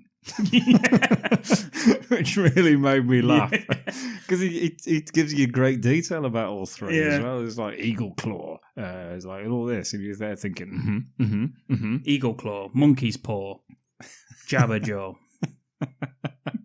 Who's at the door? And he says, yeah, well, so which one is it? And he's like, well, none of those. He says, okay, have you got anything else irrelevant? He says, yes, I have. Stay tuned. And he says, there are only 3 people in the USA who are using this technique. And DeMarco says, can you give us a name? And I really hoped he would say, no. Yeah. But instead he does say, sure. So he knows who they are. Imagine that, only 3 people. Yeah. So what's the point of telling us those other techniques? Fucking no point whatsoever. The new technique that only 3 people know is Chinese dragon claw technique. Yeah. Which, as it turns out, is also massively irrelevant. But we'll find that out in a minute. Yeah. I do like how DeMarco lets Cynthia tag along on the cases. Well, she's like an honorary cop now. Yeah. They go to the first suspect's house. He's not there, but what they do find is Neighborhood Watch President. I didn't get her name, but some old woman. Some old fucking busybody. That lasts way too long. Why the fuck is that in there? It doesn't mean anything, does it? No. I'm thinking, all right, so no, nothing. He's just on a honeymoon. Yeah, they give her way too much dialogue. Yeah. Jesus Christ. He's just on his honeymoon, so it's not him. Dead end. Bob Jackass, he's at a trailer park. The suspect, he's in a wheelchair and he's got one arm, so Jackass immediately arrests him on suspicion. No, I'm just kidding. How good is this martial arts discipline for him to be in a wheelchair and only have one arm? What the fuck's happened to this guy? Vietnam. 2 words for you, Ken. Vietnam. So how does this other martial artist know he can do this martial art? It's the 90s. It's like 15 years since Vietnam. So what? So yeah, he trained... 15 years for you, yesterday for him. He trained how to do it whilst he only had one arm and in a wheelchair. Yeah. That's incredible. I like how they dismiss him just because he's in a wheelchair with one arm. Well, yeah, I kind of have. Oh, well, fair enough then. No, I don't know. I'm not sure about this guy. I think they've added that just to make us think it can't be him. DeMarco, he goes to a gym. You got the shady owner talking to his staff, saying he needs to get out of there. They go over to him and they say, oh, do you want to join for some lessons? Yeah, he says, oh no, that cop's here. Take care of him while I get out of here. Yeah. We don't even know who this guy is. I know, but I also like that the whole gym attacks him because he doesn't want lessons. Yeah, there's 5 of them, isn't there? Yeah.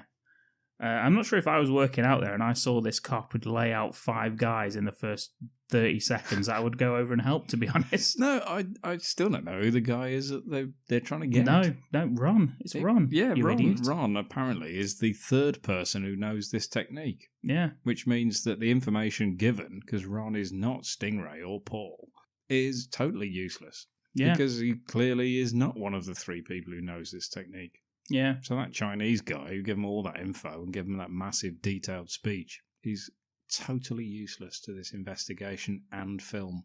Mm. Thank you anyway. Rothrock, she goes through the back door, if you pardon the imagery. Yep, straight in there. And Ron's escaping out of that back door, and she beats him up in a little fight scene there in the corridor. Yeah, which again I thought was quite good. Yeah, DeMarco arrests the whole gym, which is quite impressive. Yeah, there's a little bit of comedy, which I didn't like. Yeah, she says, impressive. And DeMarco says, piece of cake. So who's Ron? Yeah, and even though they're all laid on the floor, just goes, he is! And point. Yeah, and he just goes, you guys. I'm gonna get you guys. And yeah, you never find out why Ron's running. I don't even know who the fuck Ron is. We never find out who Ron is. Ron Howard? Yes, I think it was probably him. Anyway, cut to the police station. Bob Jackass, what's his name, Mike? He's got good news and he's got bad news. The bad news is, the bad news way outweighs the good news. Yeah, I don't know. The good news isn't even pertinent. Like, the bad news is there's no match on the list of all the suspects, which they know because they did 2 of them. Mm-hmm. So surely they would have known that already before being back at the police station. They would have probably radioed each other or something.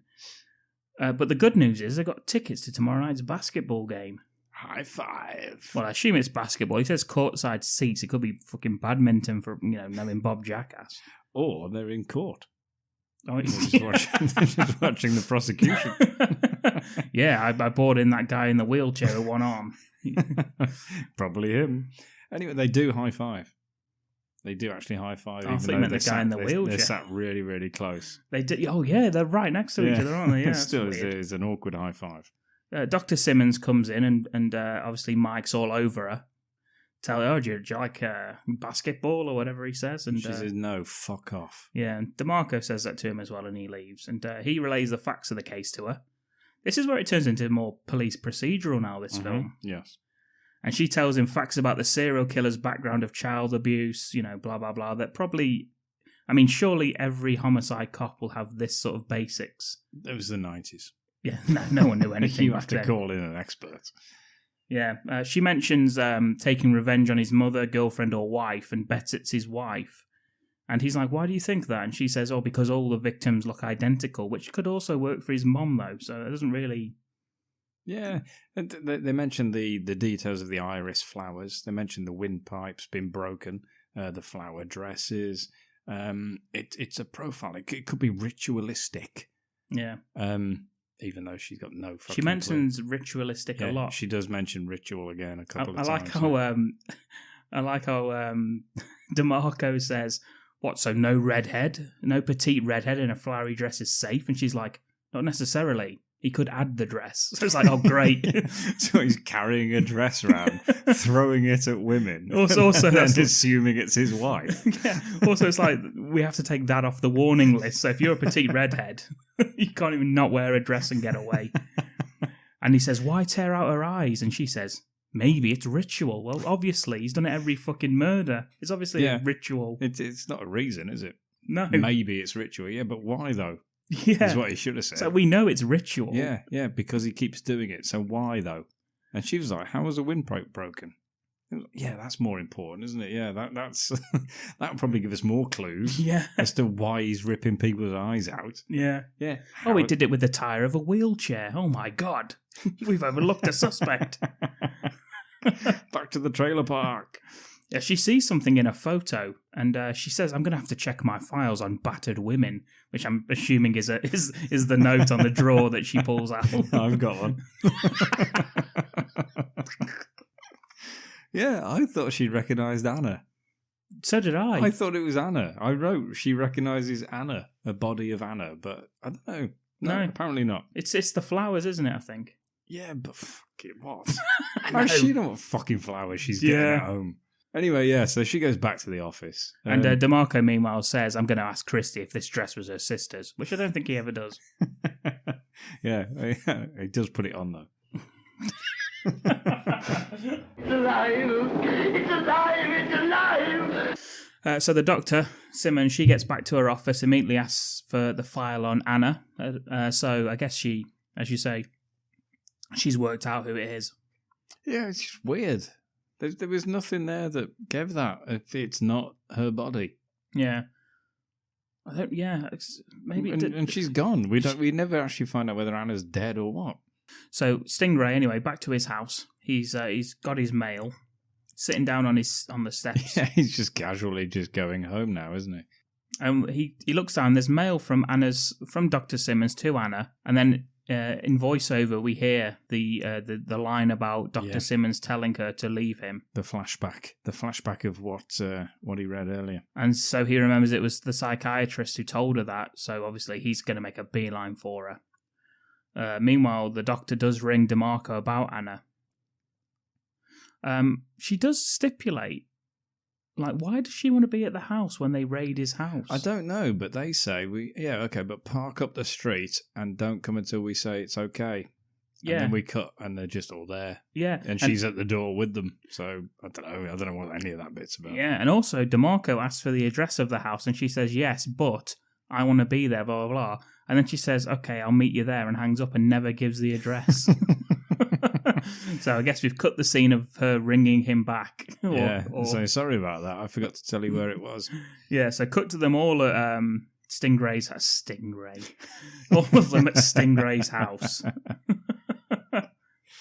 And he's not there. No, he's gone out, hasn't he? There are some irises in the flower pot. But that's the flower that we keep finding. Oh my god.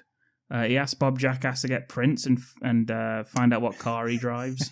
Yeah, and he's gone to get him. He's in the middle of a concert at the time in the early 90s. He was in his heyday. Raspberry Beret. That's what he offered, though. He did offer maybe check for a Raspberry Beret. Didn't he do Love Shack for the Batman soundtrack? Yes, text in if that's wrong. Dear Bad Movie Cult, when will you realise that was a Prince album of original songs, not the Love Shack, when Jack Nicholson's dancing around the fucking art gallery? Lawrence. Let's broaden our minds. Gentlemen, let's broaden our minds. Lawrence.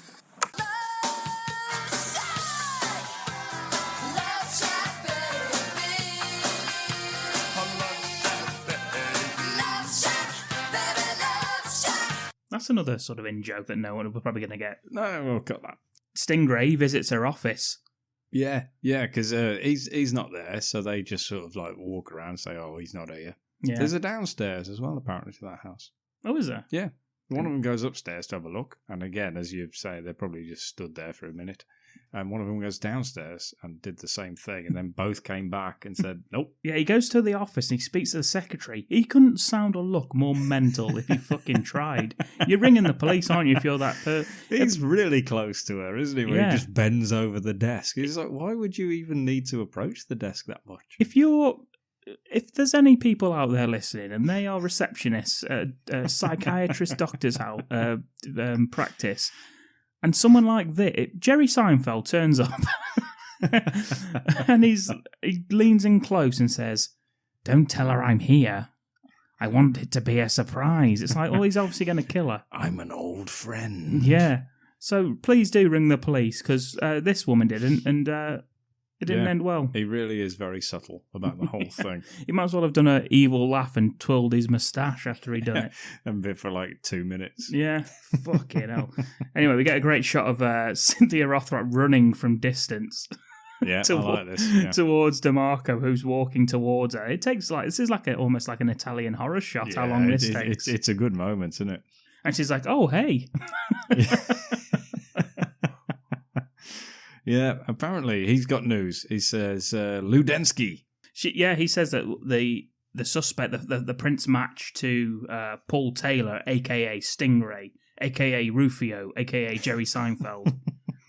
And Cynthia Rothrock says, I've heard of him. He's pretty brutal. That's why they call him Stingray, a.k.a. Rufio, a.k.a. Jerry Seinfeld. Yeah, Stingrays, of course, are notoriously brutal. Yes, well... Steve Irwin would probably agree. Yeah, and she says she knows Lou Dembski because she knows Paul Taylor, and he says, "Oh yeah, he fights for Lou Dembski," and they decide to pay him a visit. There's a few scenes now that are pointless, like that one, for instance, that's pointless, and when they actually go to his office is also a pointless excursion. And the next one, actually, and the very next scene, where it's just Paul. Yeah. Or Stingray, sorry. We'll call him Stingray from now on. I don't want to keep calling him Paul, in case that's less brutal. Can I still call him Jerry Seinfeld? You can. Thank you. Yeah. Yeah, he's there with a sword, doing very slow motion sword movements. And someone's chained up next to him with their tits out. Okay, this was not in my scene, in the one I've seen. Oh, really? No. Oh, right. I thought this might be Anna. I was thinking, where the fuck is Anna? Because everyone keeps saying that she's gone. She's like dead or whatever, but we never see her. And I kept thinking maybe that's her. And yeah, he's just there looking at his own sword, if you'll pardon that image. Yeah, just really slowly just moving it in front of his own face. And it pans out and there's a woman who's got her arms chained up, outstretched, and she's got her tits out. There you go. I enjoyed that scene. Yeah, Lou rings him and tells him there's a big fight this Friday. Stingray just hangs up. And Lou's not happy, says, I'm going to come over there and see what's got you so damn busy. Yeah, well, that's why he is busy. He tells his secretary to move his appointments, and we get a quick cut to her doing just that, basically. She's on the phone, and we get DeMarco and Christy turning up. Lou's obviously out, and then the receptionist just flirts with DeMarco for some reason, and she's like... yeah, for you, anything. Yeah, she and said... they just kind of look at each other, don't they? Yeah. DeMarco and Christy look at each other and go... Yeah, he says, I'll get Lou to ring me back, and she's like, for you, anything. Yeah, which I guess, I mean, Cynthia Rothrock's just accepting that he's a beautiful, handsome, rugged man. There's never really any, love between them, though, is there? No. Romance, which No. I quite liked. I like the fact that she wasn't just like, oh, I love you because, you constantly turn up and save my life and trying to solve my sister's murder. And, doesn't instantly mean I'm going to love you. Well, no. You're a policeman, so your fucking job. No one loved me for scanning fucking paper. That's true. Everyone fucking hated you.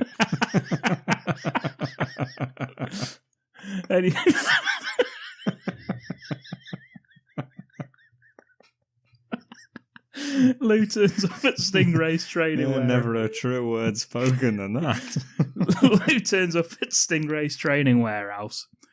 He picks an eyeball out the fish tank for fucking some reason. Yeah. I'll tell you what confuses Lou, so much so that he says it, is why would Stingray have eyeballs in a fish tank? Which is a fair question. Yeah. I think it would be, I don't really think he needed to be so specific and say Stingray. Why would anybody? Yeah. Why would anybody have eyeballs in a fish tank? Yeah, and that's clearly fish eyeballs, isn't it? It's not a human eyeball. That. Well, I don't think Godfrey Ho would actually remove human eyeballs. He could have got fake eyeballs. Those plastic ones. Just floating on ping the top. pong balls, yeah, that he's painted. He finds a girl in a storage bin. That cut for me, that did. No, yeah, you see now. Tits again. Maybe that was why. Yeah. Now, I thought that was possibly the only. Maybe that was Anna. I thought, is this Anna then? Because everyone from now on says that she's dead. She's dead, yeah. So that was the only thing. But I don't know, because the whole point of it is that everyone he's abducting looks like Anna. Yeah. So it could be her, it could not be her, it could be anybody who looks a bit like her. So I'm gonna assume that she just got away and is totally oblivious to the fact that he went on a killing spree. No, I don't know. I think it's probably her. You reckon that's her? I think it's her because Lou's next line would suggest that that's what he's I mean. Confirming that. Yeah. So I think that was her body. But again, I said I don't know. They all look like Anna, so that was the point. Yeah, Lou offers to help hide the body as well as a way of sort of getting himself out of it. Yeah, because obviously he turns around, Stingray stood there wild-eyed behind him. Yeah, he says. Why did you come here? Me and Anna were having a lovely time. Or something to that effect. Yeah. He offers to help with the body. Stingray doesn't like that. Says it's just about money for you. It's not about me and Anna. You don't want us to be happy. Yeah. He says, are you crazy? She's dead. Did you hear me? Dead. Wait, I didn't mean that. That's the only... She's alive. Don't you hear me? Yeah. No, I'm guessing that from Lou is the only person who's confirmed that she's dead. So I'm guessing that was who he found. Well, that's why I was going to ask you, because you don't see I didn't see the scene before. Yeah, I saw the corpse and I still don't know if it was her or not. Yeah, because I was distracted because her tits were out. Yeah. So anyway, Luke, it was fair enough. Hey, Lou decides that he's going to make a run for it anyway. Throws a few punches and Stingray chokes him to death and kills him. Puts his eyes in the fish tank. Yeah, straight away, get in that fish tank. What does it ever mention why he does the eye thing? No. What's that got to do with when he was a kid and his mum leaving him? It's for the whole end scene. Yeah, and the quip. Yeah, exactly. Anyway, they cut to the police finding Lou's body. If only the police were as good at finding the killers as they were at discovering the bodies, because instantly they fucking find Lou's body between two storage containers on a dockyard. When's he had time to dispose of that body? Fuck knows. When's he left where he is and gone and taken that body somewhere else? One of them says they've got to find his warehouse where he kills again. How do they know he's got a warehouse? Lou. Was it Lou? Did he say something? Didn't say anything. Disappeared, didn't he, before he had a chance to... Or did the receptionist say he's gone to the warehouse? I don't know. Must have been something. And they never actually questioned that receptionist again. Surely she would know about Lou's affairs, about his clientele and whatnot. Her. Oh, yeah. But they don't. And anyway, they say, I'll run their names to see if they own a warehouse. Shouldn't they have already done that ages ago, Ken? Or yes. He's like, it's only now the jackass says I'll run the names. It's like, fucking hell, mate. Yeah, it stands to reason that wherever they're doing all this, they own the building. He was like, oh, yeah, that's a good point. Yeah, we should have run his name as soon as we got it, really. Excellent work. We get a phone call from the doctor, Simmons. She rings DeMarco and says that she got a note from Anna saying that she finally did it. She's out. She'll be in touch. That she left her some perfume, which she sprays on herself instantly. Yeah, that was weird, wouldn't it? Wouldn't you think that was weird? Yeah, I wouldn't just spray something on myself. Well, no, but wouldn't you think it was weird that you got a parcel from somebody that used to be a client and they gave you some of their favourite perfume? Yeah. You'd be like, why? Yeah. Oh, well, whatever. Yeah, but she does. She immediately does spray that on her. And she said that she'll be in touch or something. Yeah, Anna says everything's all good. She was right, and she's just fucked off and left Paul. She goes out of her office, says she'll call DeMarco if she has. Is she going to go and meet him or something? Something like that, I don't know. But she goes outside her office, and Betty? Whoa, Black Betty. Yeah, unfortunately, Betty's dead. The receptionist. Yeah. Who didn't raise the alarm when a total maniac came into the office. When an absolute psychopath walked in. But no, well, she's paid for that. Well, she's now dead. And sure enough, Dr. Simmons knows martial arts as well. She does, yeah, because Paul's there. Stingray with his big bulging eyes and his big bulging mullet. He's there. She starts throwing punches at him. No effect. This is, again, cyborg territory. Yeah. She's throwing left hooks, right hooks. And no effect, and he takes her hostage. Cut to the warehouse. Yep, immediately. Let's get back there. I like the fact that at least they're doing that. At least not prolonged people watching people go from place to place. I guess not. No. When we are there, Dr. Simmons, using all of her psychiatry know-how, takes on the role of Anna. Because by saying, "It's me. Smell my perfume." And it's DDP. yeah, which he immediately thinks, oh, shit. He's a big guy. But yeah, he smells the perfume. He's there. He's under that influence, thinks it's his wife. He buys it as well. Yeah, he goes straight for it. He's just like, yeah, okay then. Well, sorry then. Tea and a massage is promised. Yeah, doesn't last long, to be honest. Oh, yeah, he said, actually, no, you cheated on me. Then he starts fighting her. There's signs of foul rape about to happen here. Yeah, he calls her mummy, and she instantly changes in a schizophrenic episode from the Dr. Simmons. She's now his mummy. Yeah, bollocks him for his room being untidy. Yeah, she slaps him a couple of times across the face as well and tells him off that everything's a mess and he's a bad boy. Yeah. He's quite sorry about all that. She says, I'm going to go and make you dinner. You need to just stand there and be quiet. And she says, there's no food in the fridge. Stay here, be a good boy, whilst she heads out and gets some food from the shop. And he says, I'll get it for you, don't leave. Yeah. And chains her up. Yeah, which is, I don't know, it's a bit weird if he's carried on with it. He thinks that that's her mum. Yeah. Yeah, if he's thinking that that's his mum and he used to chain her up, it's no wonder she fucked off. Yeah. But still, yeah, chains her up and off he goes for some groceries. Which is, at least he's doing the shopping. Yeah, you're right, Ken. What a great guy. There's no food in the refrigerator, Paul. Now you stay here. You be a good boy. And your mommy's gonna go out and get some food. Okay? Okay, Mommy. Mommy? Don't leave. I'll get it for you. You stay here while I go to the store. Is that okay, Mommy? Her phone rings in her bag anyway. Yeah, whilst he's gone. Yeah, her mobile telephone, the cellular phone. Cell phone? Oh my God, my cell phone's ringing.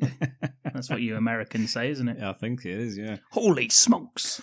Holy smokes, who could be on the other end of the line? Hey, caller, hold the line. I gotta take this. Is what she says. Yeah. Well, she's chained up. Yeah. But she doesn't actually get to the phone in time because she can't reach it because it's just out of reach. What she doesn't do is think, I could still get the phone and make a call myself. She doesn't think that. She thinks, oh, it stopped ringing. Oh, well, I'll just hang here chained up then. But then it rings again as though the caller's just, thinking, I'll give it another go. Thankfully, that reminds her that is an option. And she goes for it again. And she does all the holy smokes thing. She says it all again. And, and she answers the phone with her foot. Hey, you're on with Dr. Simmons. What's your kerfuffle? And it's Cynthia Rothrock. It is, yeah. Just ringing from a payphone. Imagine that. Payphones, yeah. Man, Cynthia got a fucking mobile phone. You remember payphones? Because she works in a bloody diner. That's true. Trying to get 600 quid for beating up just fucking homeless people by the looks of things. Yeah, it's Cynthia Rothrock. Dr. Simmons tells her it's Stingray. He has her and gives her the location of the warehouse. I don't know how she knows exactly where the warehouse is. No, I'm not sure, but she knows the exact address. She gives it to Cynthia Rothrock, who then says, hangs up, immediately phones the police. The police, DeMarco's not there.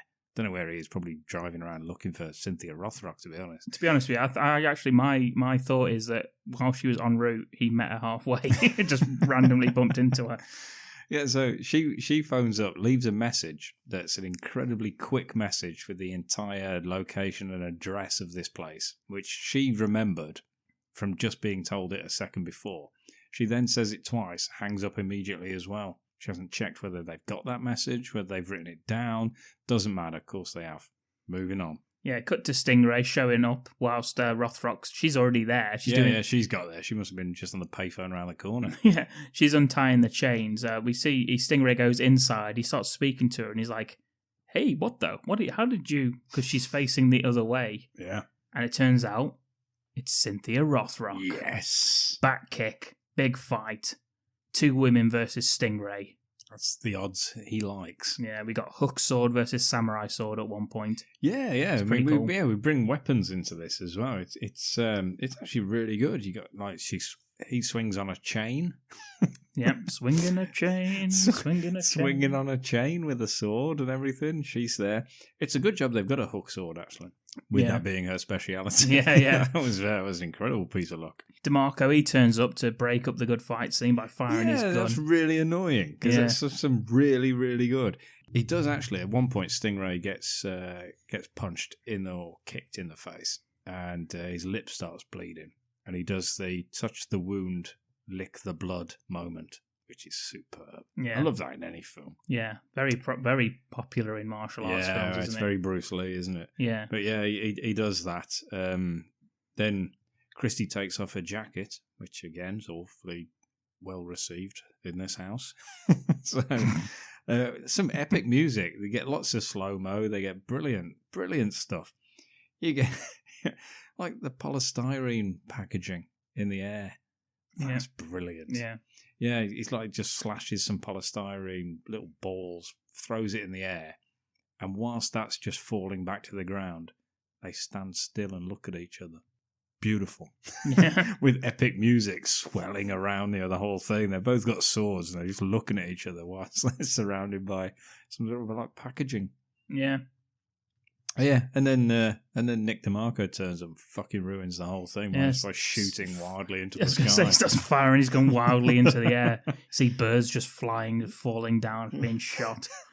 And also, to make matters worse, fucking Bob Jackass turns up. Yeah, it turns out Stingray's got a bloody gun as well, hidden away in this lair. Yeah. And, it's about time someone got shot doing this shit, because Jackass is just rolling around on the floor like an idiot. Like a fish out of water. I didn't even put rolling. I put roly-polying. That's how much I hate this guy. And he gets shot in the fucking neck. It does. Yeah, good, because it doesn't happen often enough. Don't go rolling around the floor when you're getting shot at. Yeah, and I thought, well, he'll be okay. Yeah, but it turns out no, he's not. He actually is shot in the neck, and he's dead. Yeah, but Nick DeMarco, the caring partner that he is, does shout, "Breathe!" And then I think he says, "Breathe, bastard." Yeah, straight out of the Timothy Dalton playbook. That which I thought was a nice touch. Anyway, Stingray escapes, and Mike doesn't breathe. R.I.P. anymore. Breathe, police!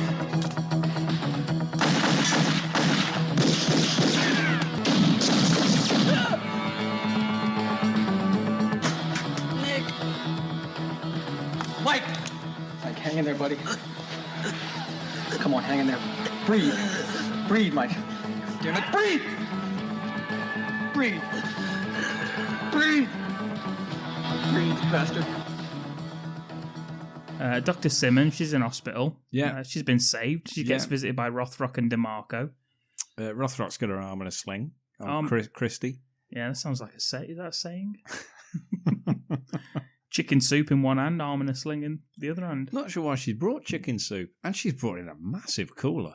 Yeah. How much chicken soup's in there? She might have brought a whole chicken. Yeah, and how much time has she had to make this? And why she made it? There's a killer on the loose. It's not like she's got, flu. No. Or something, is it? It's not like she's got a fever. Well, she's been beaten up by a martial arts rapist. What's that? You've been raped? Chicken soup. That'll make you feel better. Yeah. They haven't found Stingray yet. DeMarco, he seems totally fine after Jackass is dead. No remorse or anything about it. Maybe he's had some chicken soup. Yeah. And he feels on top of the world. And he's like, "We'll see you later, Gator." And or whatever he says. Yeah, I want an officer here, 24 hours. Yeah, he says that to some little shitheel, just sitting at sitting outside her door. Yeah, and he's like, just on a chair, just on a plastic chair, chewing gum. I'm like, why are you chewing gum? You're a bloody police officer, man. And he's like, 24 hours. What about my lunch? Should have just kicked him in the face. Yeah, straight there. There's a great shot of Stingray dressed as a doctor, pretending to use the water fountain. It cuts past as they're walking away, and he's just got his head turned towards the camera, not drinking from the fountain. Thing is, he's running the fountain. Yeah, he is. It's a huge waste of water. Yeah. What a Stingray. What a heel. Unless he uses it through his gills to survive. Yeah. Yeah, they have a little chat, and it's a bullshit chat, isn't it? Yeah. That they always do when people have got no actual reason to be chatting. Oh, this elevator's taking forever. Let's take the stairs. Yes, I like the stairs. Yes, I agree with the decision to take the stairs. That's a good idea. That's probably why you made police detective. Yeah, meanwhile, he's still not drinking from that fountain. I detect that the elevator is going to take too long. And they walk past him a second time whilst he's still not drinking. He's still doing Imagine if someone else wanted water and they were the side that could see he wasn't drinking from it. Yeah. So you'd just be like, excuse me. Yep. And my next note is surely not, because apparently all you have to do is wear a mask and a white coat, and this dipshit lets anyone into the fucking room. He's been told on the door, 24 hours, no visitors. Yeah. Unless somebody with a mullet and a mask turns up. And let them in. It's the cleverest disguise since Robert Zadar in Samurai Cop. Yeah. But luckily, DeMarco has forgotten his sunglasses. Yeah, which we cut to on the stairs. Oh no, I forgot my sunglasses. And what she says here is, oh, okay, well, let's go back and get them. Now, she's still got her arm in a sling, and everything.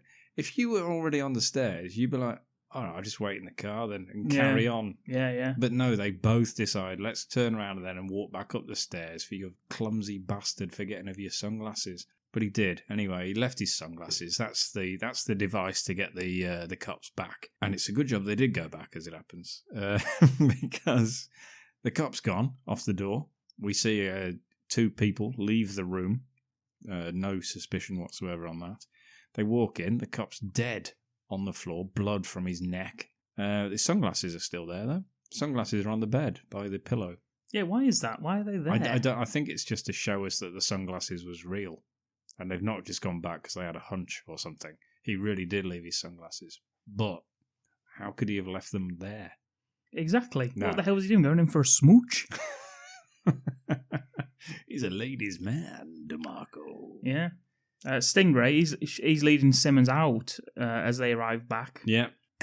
When we actually get to see how he's led her out, Yeah. how has nobody else noticed that he's got the biggest fuck-off knife?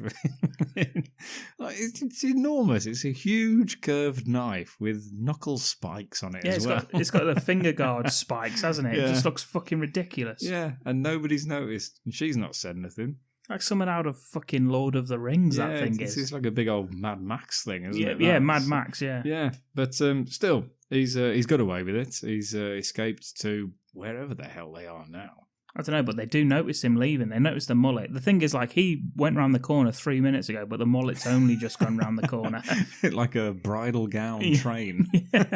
following him on the floor. Yeah. All he had to do was jump aboard. Yeah, exactly. So they follow it. When we get a standoff, as he says, drop the gun now. He's got the knife to the doctor's throat. Yeah. DeMarco, he relents. He drops the gun. Simmons then decides that now he's put the gun down, now I'll try and break free.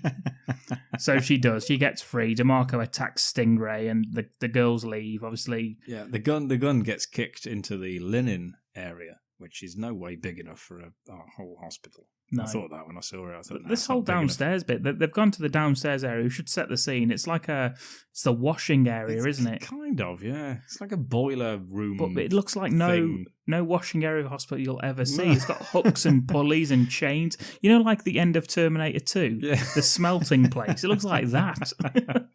And yeah, so Cynthia Rothrock gets the doctor to safety, and whilst that's happening, we get the fight.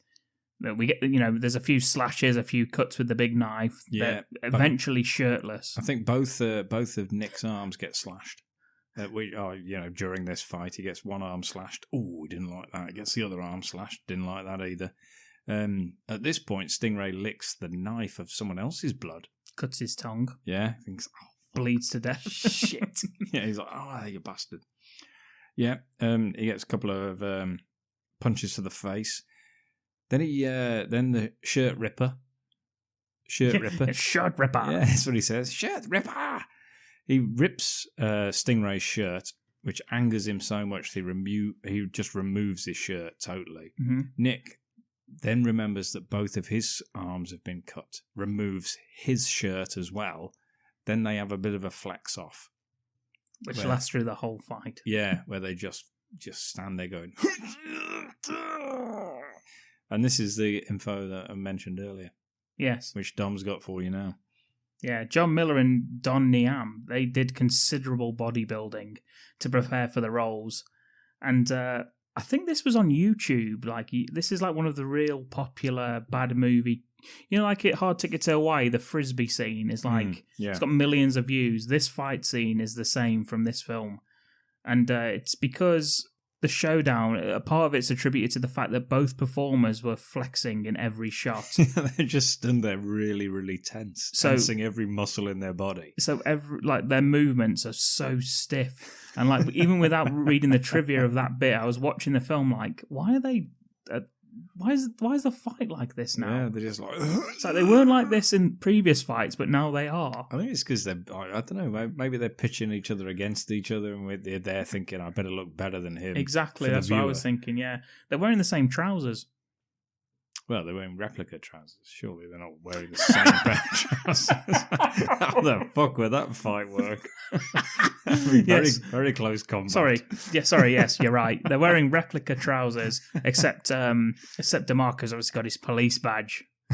Oh, right, okay. It's like, why are we all both wearing trousers that don't have a button or a belt? It's like rap. Just around. Martial artists. Jesus Christ. One's a fucking police officer, for God's sake. He's wearing billowy martial arts trousers. Anyway, they have a fight. What do you reckon to this fight, Ken? Worst of the film? No, I thought it was okay. It was I thought okay. It was fun. It's stilted, though, isn't it? Yes, it looks pretty bad. But yeah. Rothrock turns up anyway. Thankfully. And she has the same look on her face as I do. Like she's thinking, why the fuck are these two topless? Fucking, it wasn't happening when I left.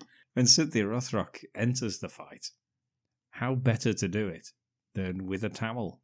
Yeah, she whips his booty like in the prison showers. Yeah, she's flipping over. She's like, no, sorry, the high school showers, not the prison showers. It depends how you lived your life. Yeah, it depends what prison you've been in. Yeah, it's just flicking him, wet willy. Yeah, the fun prison. Yeah, you know that fun prison. You know, with Wet Willie in it. Oh, I remember him. Yeah, Lifer. That was him. He's never getting out. Yeah. He wasn't even convicted. She kicks him into a hook on the wall and takes out his left eye. Yeah. It's like, I don't know, it's like just a nail protruding from the wall, isn't it? It's like it's some sort of coat hook area. Yeah, why would that be there? No, mate, makes no sense. Yeah, but takes his left eye out instantly. He doesn't like that. He screams, but he's still able to pretty much just beat them both up in a fight. Isn't he? Yeah. So he's still fighting. It does hurt. There's flipping. There's jumping off chairs, flipping over. Ridiculous. Literally, this isn't in a hospital. Any of this apparatus. Why is there conveyor belts? I tell you what, it is very similar. At the end of Death Warrant, where they're in supposedly in the base of a prison, and there's a big furnace and everything in there as well. Yeah, it's a bit like that, to be honest. Yeah, it's ridiculous. Yeah, you see, there's a hydraulic press with a Terminator in it. Yeah, he's just like there with his thumbs up. Yeah. That's why non-authorised people aren't allowed in the basement of a hospital. Yeah. That's what happens. I worked in hospital once, I told you. 2 days I worked there. Is there a jacuzzi down there like in Halloween 2? Not in the one I worked in. No, there was a shit on a conveyor belt. He corners Rothrock and he's about to apply the Chinese dragon claws to put an end to the... Yeah. Until the other guy turns up from the precinct and says, I didn't know you even knew this. So I'm going to add you to my list. I better update my Excel file. Yeah. Luckily, DeMarco turns up, kicks him head first into more hooks. Yeah. There's more just unprotected hooks. It's like a meat hook or something. There's a meat hook down there. I thought initially that both eyes into the two meat hooks, but I think he's just in one eye, isn't it? It's the other eye. Yeah. He's already lost one eye. That'd be ridiculous. We don't have to lose both eyes twice. That would be ridiculous if he went into two meat hooks, 2 eyes. Oh, imagine it being ridiculous. And takes his other eye out. It starts lifting up. Why would this be in the bottom of a hospital? He presses a button. Yeah, DeMarco. He presses the button and it starts raising the hook. I think it's for really, really heavy linen. Soiled linen. Which is the area I worked at in the hospital. What, soiled linen? Yeah, it was disgusting. That's why I didn't work there for more than 2 days. I'm going to apply for the soiled linen department. Was that young Kenby Wilde, was it?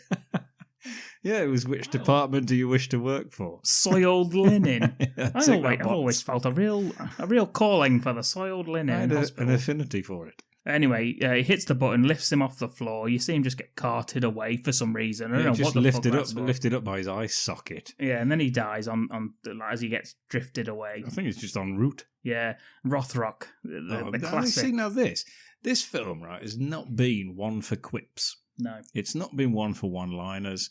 It's been straight-laced all the way through, and now they think, well, we better make up for that twice.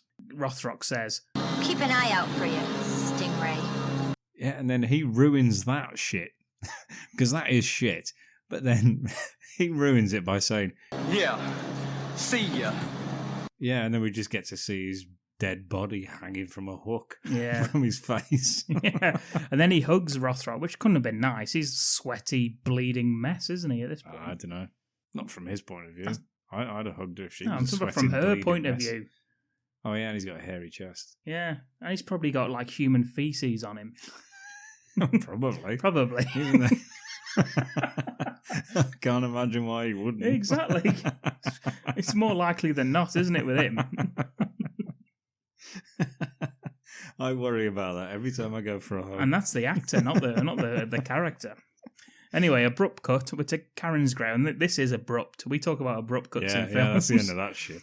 Abrupt cut to soft music, Karen's grave. We've got Rothrock. We've got DeMarco. And we've got the Red Dragons in the background standing like some sort of a cappella group. Like they're about to start singing.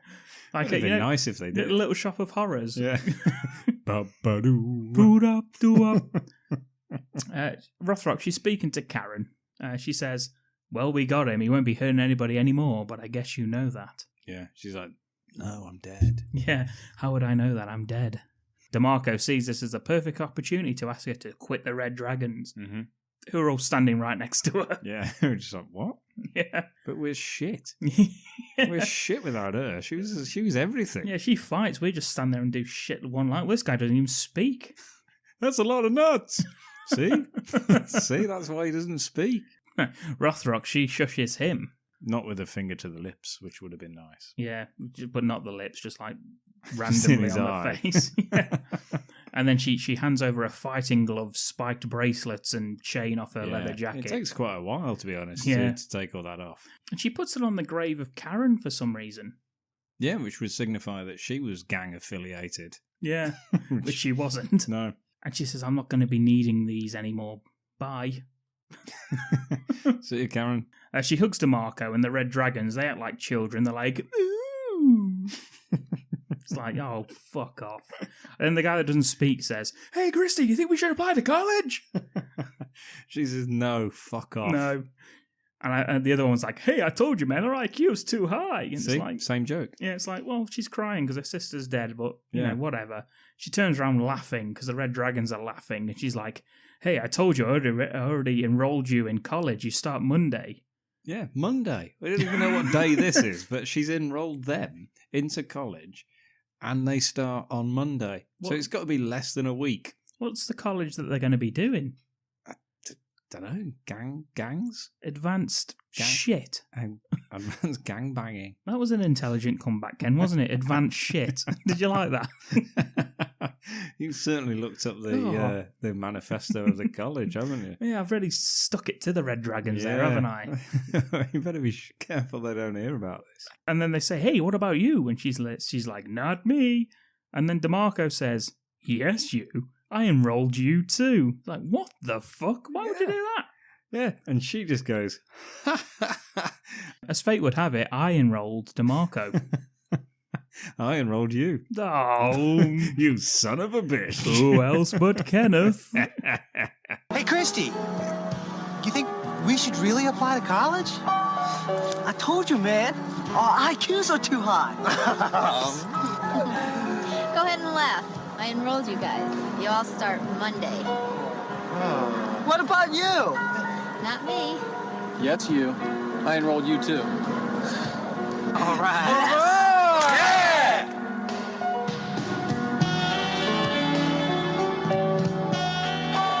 That's the end of the film. Ken, what a fucking great choice. Well Isn't done. that a beautiful film? That was brilliant. Yeah, it's just top notch. That end, absolutely fucking pointless as well. The bad guy is fucking ridiculous Yeah, in the he's best great. way. Yeah. Looks ridiculous. Yeah. The cop is totally inappropriate at all points. His partner's fucking useless. Yeah. Yeah.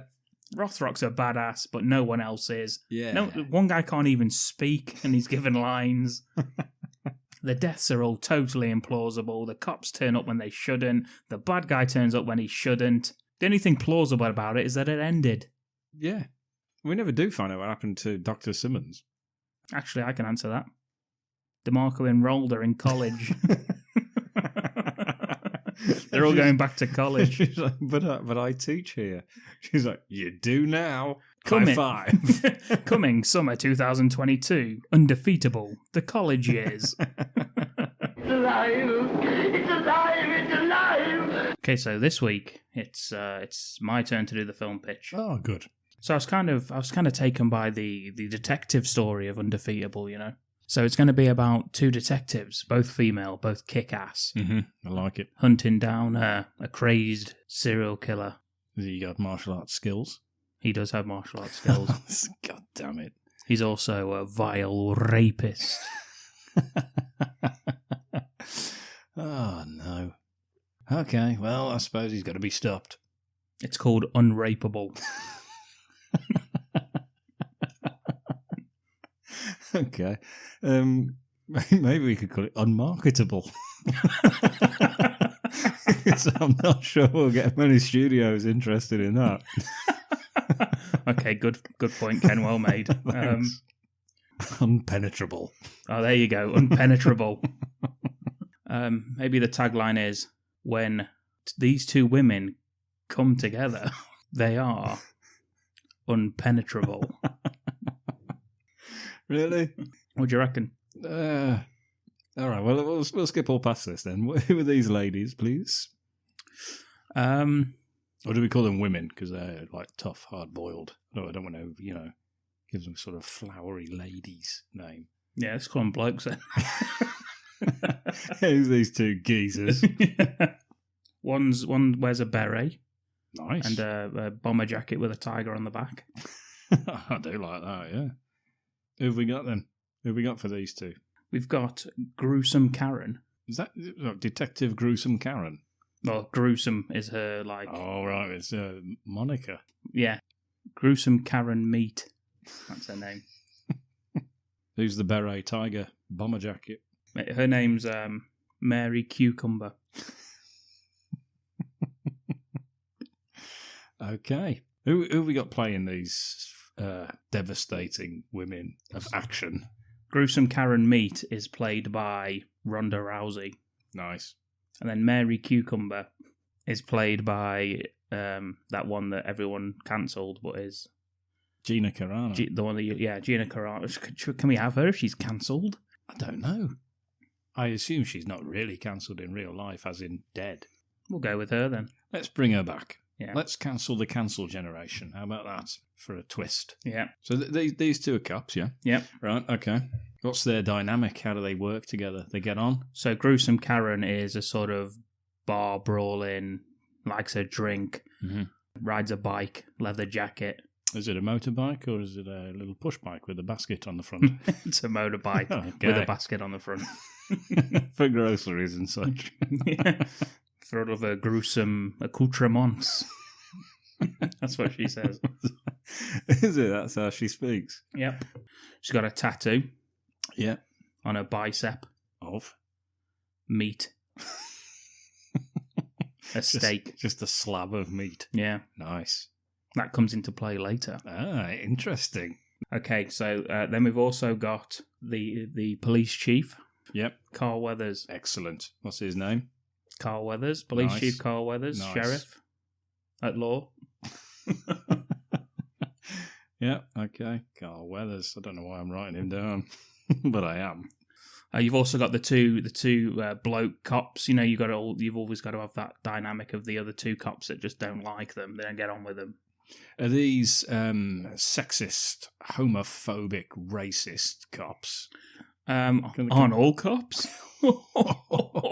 Can we have them, or have we cancelled that character? No, they're definitely in. Yeah. Yeah. Okay. Cool. I like that. Played by that guy who's just a dickhead in all like the comedy films. Like in Step Brothers, the one that wants to eat Will Ferrell's dick. Yes. The one I'm talking about. Yeah. Black haired guy. He's in like the other guys as well. Yeah, he's in what's that bloody family one? Modern Family as well. Is he? I think he is. That's Phil Dunphy's rival. Yes. He's a dick in that as well. Yeah, him. Okay, cool. He's in. I'll just write the black-haired dick guy. Yeah. I'm going to find out his name in a minute by typing in black-haired dick. Oh no, hang on. His name's maybe this should be his name's Rob Riggle. How are you spelling Riggle? Riggle, then 3 more E's. Okay, that's his character name then with those extra E's. Rob Riggle, what a great name. Okay, he's in. Rob Riggle. I suppose he's got a right to be a dick then if that's his name. Bully to fuck. And then let's have Adam Scott, who's also in. He plays like the brother in Step Brothers, who's the dickhead. All right, it's been a long time since I've seen Step Brothers. Okay.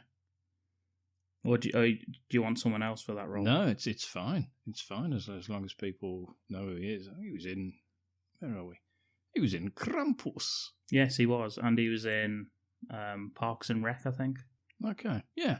All right then. I think he's been in enough to warrant a position here. Yeah. Congratulations. He was in a film, actually. I don't know if you've seen it, called Little Evil. Yes, I have. Yeah, the Omen ripoff. Yeah, which is quite funny. It is quite good, yeah. It's just got as a little spoof on an evil kid. So you got Riggle and Slide is his name. Adam Scott. What is just Detective Slide? Detective Playground Slide. I don't know if parents call their kids playground these days. They're It hippies. could have been where he was conceived. Yeah. Well, his dad's called Jungle Jim, so... Yeah, all right. Yeah, he's in. Yeah. He's in as Playground Slide. Detective. So you got Riggle and Slide. Riggle and Slide, yeah. And Meat and Cucumber. Meat and Cucumber. Okay. Yeah. I can picture the exec's face when we bring this one to him. It's alive! It's alive! It's alive! And thereafter, a martial arts, rapist, vampire character. He drinks blood of his victims. Bloody hell as well. Yeah. He's not got much going for him as a positive, has he? No. This guy. So the first time you see, obviously, it's going to open with the death. It's going to be the bad guy first. The death of a woman coming out of a nightclub. Maybe she sees a man. He's in a flowing robe, like a billowy shirt, like in Musketeers. Yeah. Someone like that. He's a red herring. He's not actually the killer. He's just an odd person, and he starts following her. Why is he doing this? I don't know. Maybe he just thinks she's fit. Okay. So you should. I don't think we can condone that, though, gentlemen out there. No, you shouldn't really just follow people like that. No, especially if you look ridiculous like this guy. Yeah, and he's on roller skates to give him the glide effect. God, not again. We need to stop including roller skates. It's our go-to. It's our method of transport of choice. She evades him, and you think, "Oh, thank God, she's got in a taxi. She's getting away." Does she just turn sharply, and he just rolls past? Yeah. He's like, "Whoa!" She goes downstairs, straight into the river. You see him gingerly trying to get down the stairs. I think we should just see him just go straight off the top of the stairs, just fall. We never know what happened. Yeah, she escapes him and gets in the taxi. As she's on her way, she notices that the taxi's not going the way home that she wanted. So he's a taxi driver. Well, in this bit he is. He's got a taxi driver's hat on, whatever that is. Has he got fair written on it or whatever? I don't know. No, that's if you work in the fair. Oh. No, I think it's got taxi driver written on it. Yeah, so he drives her just down a dark alley, Mm-hmm. gets out the car. You just see the headlights, his knees, just in the light of the headlights. You don't see his face, basically, or his upper body. Just his knees, that's as high as we go. Yeah, like Cow and Chicken's mom and dad, as you mentioned previously. We got to stop mentioning them as well. Opens the door, drags her out. She obviously knows a bit of martial arts herself. Mm-hmm. Has she got a name, or is she just random woman? Just random martial artist. Okay. Tries escaping. He gives chase. Ends up, a little bit of a fight in a rail yard or something like that. Might as well. Ends up impaling her on some metal spikes. Oh God! Like those iron rungs in cement. Yeah, they just stick out. Yeah, because they haven't finished the job properly. Yeah, health and safety nightmare, those places. And bites into her neck and starts drinking her blood. Oof. He's got metal fangs. Do we see that? Do we see him now at this point, or is it still shadowy? Still shadowy. He's got a ponytail. That's all we can tell. Ooh, that's interesting. Yeah, I'm writing that down if I'm on the case. Yeah. I feel like I'm on the case now myself, trying to figure out who this guy is. End of the first scene? End of the first scene. Okay. And he's got like, you see like his teeth, he's got like the put in metal vampire teeth. Oh, metal teeth. Yeah, that he uses to bite down. Okay. Metal teeth. Ponytail and metal teeth. It's alive! It's alive! It's alive! So after the murder, we cut to the convenience store, is what you're telling me? Yeah. Right. Possibly run by a little Vietnamese man. Yeah. And his family. Little family-owned convenience store. And in come four hoodlums. Yep. With a shotgun. Each. Yeah. One of them's got two of them.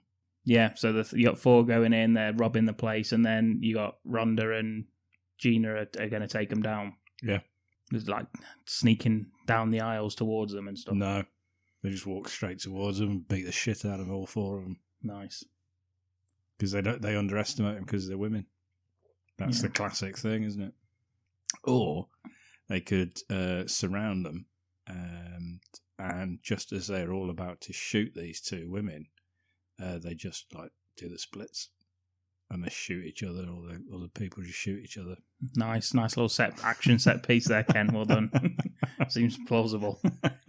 Does Gina want to not go in all guns blazing, but wants to phone it in? Of course she does. But Ronda's like, we got to act now. We got to do this now. Yeah. She says in fact, she says, you call for backup, and I'll hang back. And as soon as she goes to call for backup, she just runs in.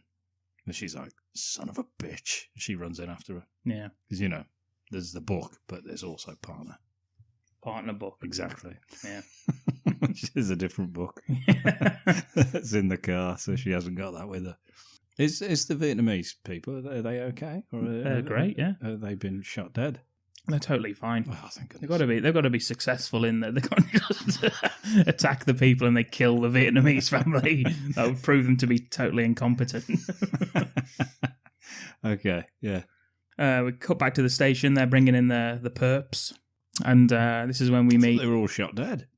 Oh no, they shoot each other dead. Well, maybe they bring two of them in then. Yeah, winged. Broke one of the arms of one of them and smashed the other one's head into the display case, the glass display case. Mm. Maybe they should have took him to hospital, but whatever. They take him into the station. They're not doctors. Yeah, and this is when we meet. Yes. Riggle and Slide. Yeah, the childish idiots. It's a shame that we wasted these two names on these two idiots. But anyway. Yeah, and a bit of banter, taking the piss. We get the call come in of a body found at the rail yard. Carl Weathers gets in, he says, "Get me meat and cucumber." And also... I want Riggle and Slide. Yeah, and also Riggle and Slide.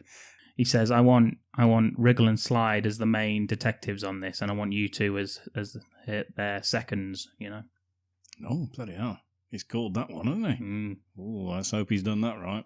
So then second guess the chief. They're not happy about it. Do they say, but chief? And he says, my decision is final, and then slams his door shut. Yeah. Then he opens but it. But they're all still on the inside. He opens it, goes into his office, then he slams it shut again. Yeah. Good work. Yeah, he's just shut himself out of his office and kept them in, so he's got to tell them to get out. Yep, so, they head off to the rail yard and they see the corpse. All four of them go into this? Yeah. Really? Yeah. It's too many, isn't it, for an immediate first investigation? Or not enough. As it turns out, yeah. They get there and Riggle and Slide immediately think... suicide. Accidental, suicide. She's got her throat ripped out. She's impaled on the spikes there, and her pants have been stolen.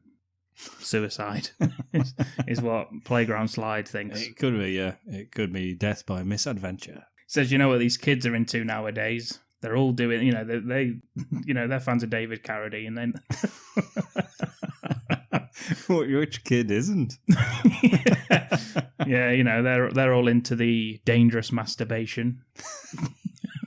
So that's what Playground Slide thinks, and Rob Riggle tends to agree with him. It's alive!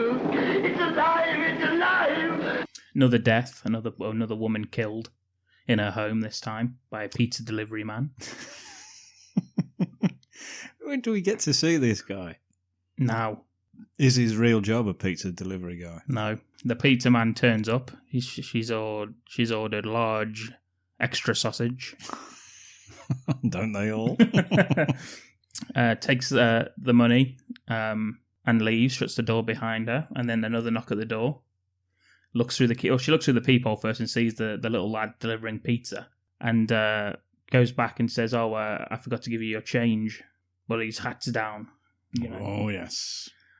She goes to open it and the door gets kicked in. Oof. Another martial arts fight in the living room over the sofa and through the coffee table. Can the door almost like send her flying backwards across the floor? Yes. Yes, that's how powerful the kid was. Like the kid in Undefeatable. Yeah, where she just slides across the floor backwards. Yeah. Nice. And then smashes her through the coffee table and bloody hell. drinks her blood and lifts his head up. He's got blood all over his mouth, the metal teeth in, his long black hair is out of the ponytail because of the fight.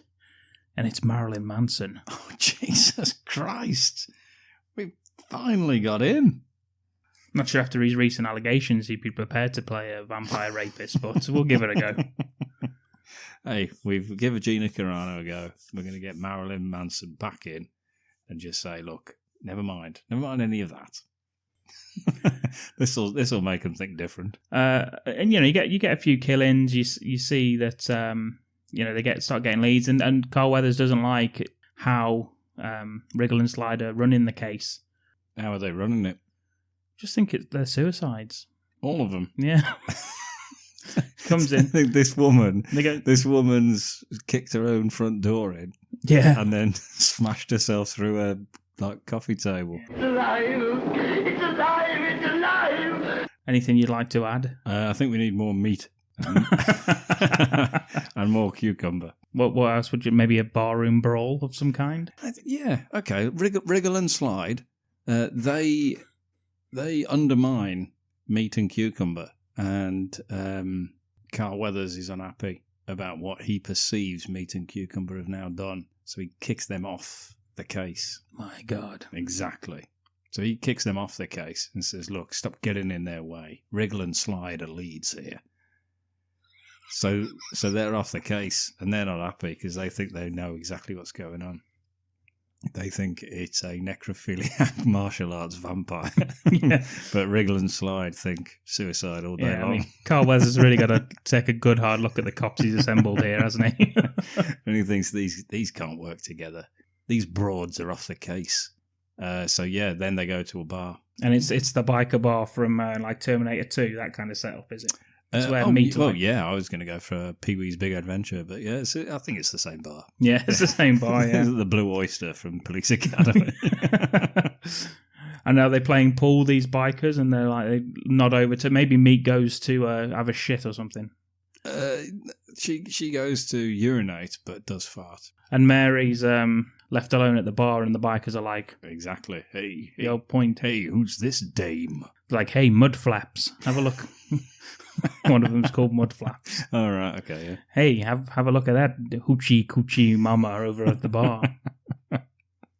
In a beret and a tiger bomber jacket. Yeah. And you get the barroom brawl there. Ronda Rousey, Paul Q, fucking going to town on them. Let's not forget that Mary Cucumber, she can look after herself as well. Yeah, it's not all gruesome Karen Meat. Yeah, well, Karen Meat's got the set piece with the pool cue on the pool table, and then you've got Cucumber smashing people's heads into jukeboxes and on the bar smashing glasses and bottles over their head. The bartender gets the shotgun out and she kicks it out of his hand. Yeah, into the ceiling.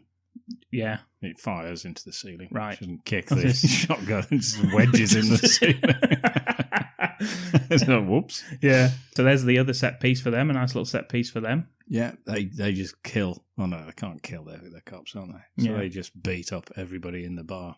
Nice Especially Mud Flaps. Yeah. Oh, Mud Flaps gets a face stomp. It's alive! It's alive! It's alive! She comes from a long line of cucumbers, you know. Does she now? She's got a sister. Yeah. A younger sister. Yeah. That's in college. All right, okay. That's a bit of a tearaway. She actually idolizes Meat. Really? She shunned Cucumber. Yeah. Yeah. Wants to be just like Meat. What's her name? Smelly? No. I was going to say no to that name. Why? Smelly Cucumber. Not going to have that, no. Shelley? Shelley's all right, I guess, yeah. Fiery? She's hot-headed? Fiery cucumber. Well, no, because she's called Mary. That's not an attribute. That's just her name. Okay, then. Violet. Yeah, go on then. Yeah. Yeah, Vi. That'll do. And because she's a tearaway, they call her Violent. Yes. Violet Cucumber. Yeah.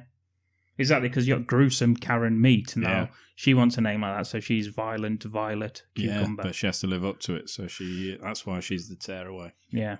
And you know where this is going. Straight out of the Undefeatable playbook, she gets killed by the vampire. Oh, Violet. Yeah. We've only just been introduced to her. Yeah, well, I guess you can introduce her at the start as well, little side plot where she goes to see her and all that sort of shite. Okay. But yeah, ends up getting killed on a night out by the vampire. She puts a good fight up, maybe stabs him.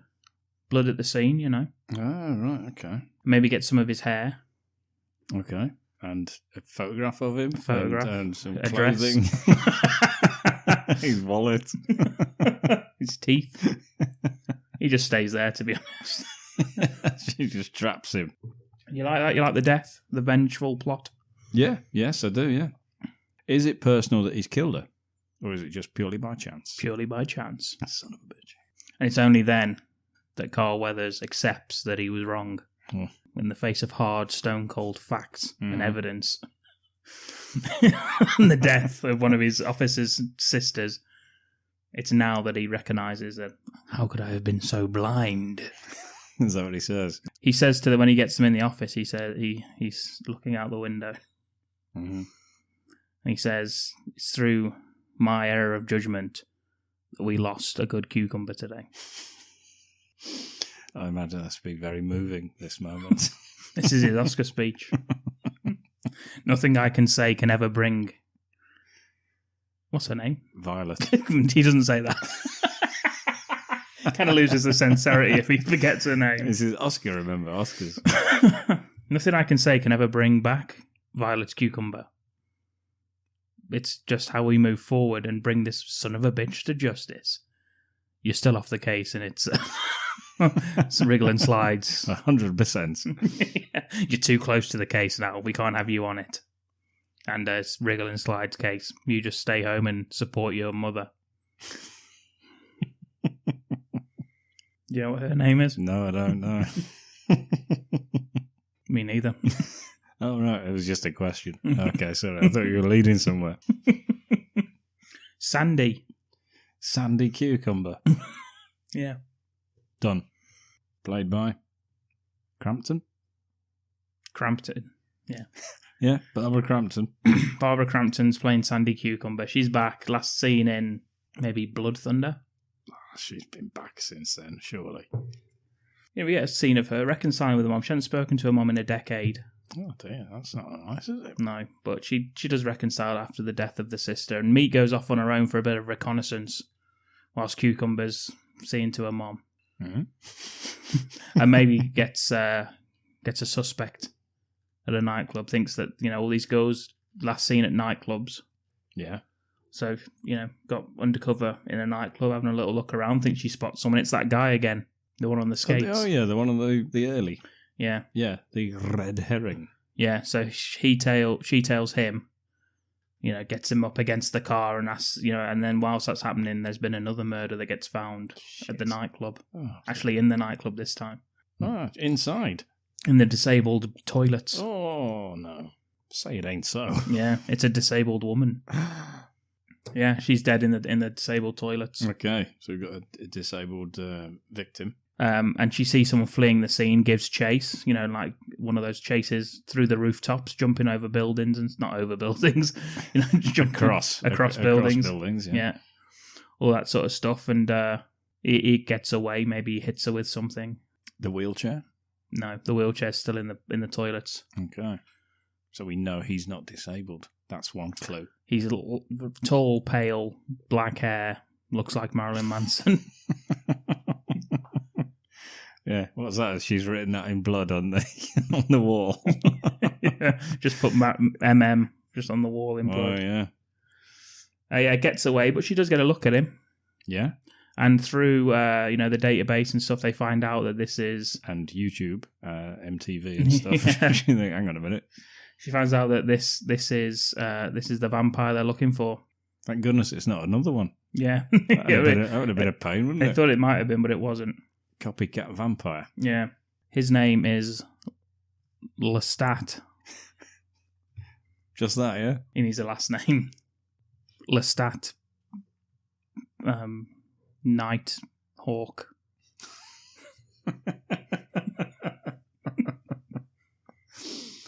Okay. It's not a common name. No. No, they could have perhaps, maybe thought about it being him. Yeah. What does he do? Is he like a millionaire? No, just some bloke who looks like Marilyn Manson. He earned a good living at a garage. Yeah, but now he's just just fights and kills and rapes women. Yeah. Yeah. It's the classic turnaround from the mechanic life. Goes to see his manager at the garage, says no, just keeps himself to himself. We're here to see Lestat Nighthawk. I'm Detective Meat. This is Detective Cucumber. In the background is Detective Playground Slide and Rob Riggle. Hello. That's his real name, by the way. Yeah, okay. Go to his apartment. He's got his name on the outside of it, by the buzzer. He's got one of those, paper skeletons, from Halloween. One of them on the front there. And they open it up. You got, fucking, just typical serial killer inside. Shit on the walls, religious imagery. not literal shit. Real shit, no. Okay. Religious imagery, candles. Inverted crucifix. Yeah. Yeah, we got a few of them. Yeah. Pentagrams. Yeah. We got those inverted pentagrams and stuff. Yeah, okay. Pictures of women. Has he got... dead women. Pictures of them. Yeah, all right. Blood. Blood. What about black candles that are somehow already lit? Yeah, lots of them, yeah. Yeah, fairy lights. Excellent. Just up on the wall. Maybe some incense. Yeah. But smells of death. And up on the board there, he's got pictures of women. All of them are victims. Have they got X's through their faces? Yes. Yeah, nice. Except the next one.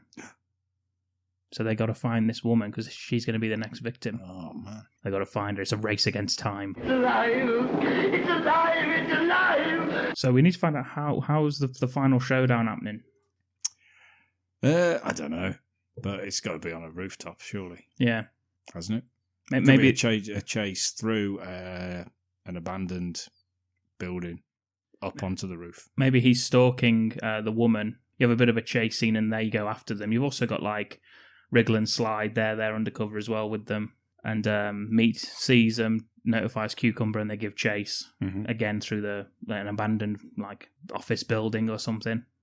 Empty floors and hiding and all that sort of shit. Yeah. Up to the top of the roof. 2-on-1. Ends up getting double drop kicked off the roof by both of them. Yeah. Okay. Lands on Riggle and Slide's car as they're about to call it a night, and they say, "Wow, we've caught him."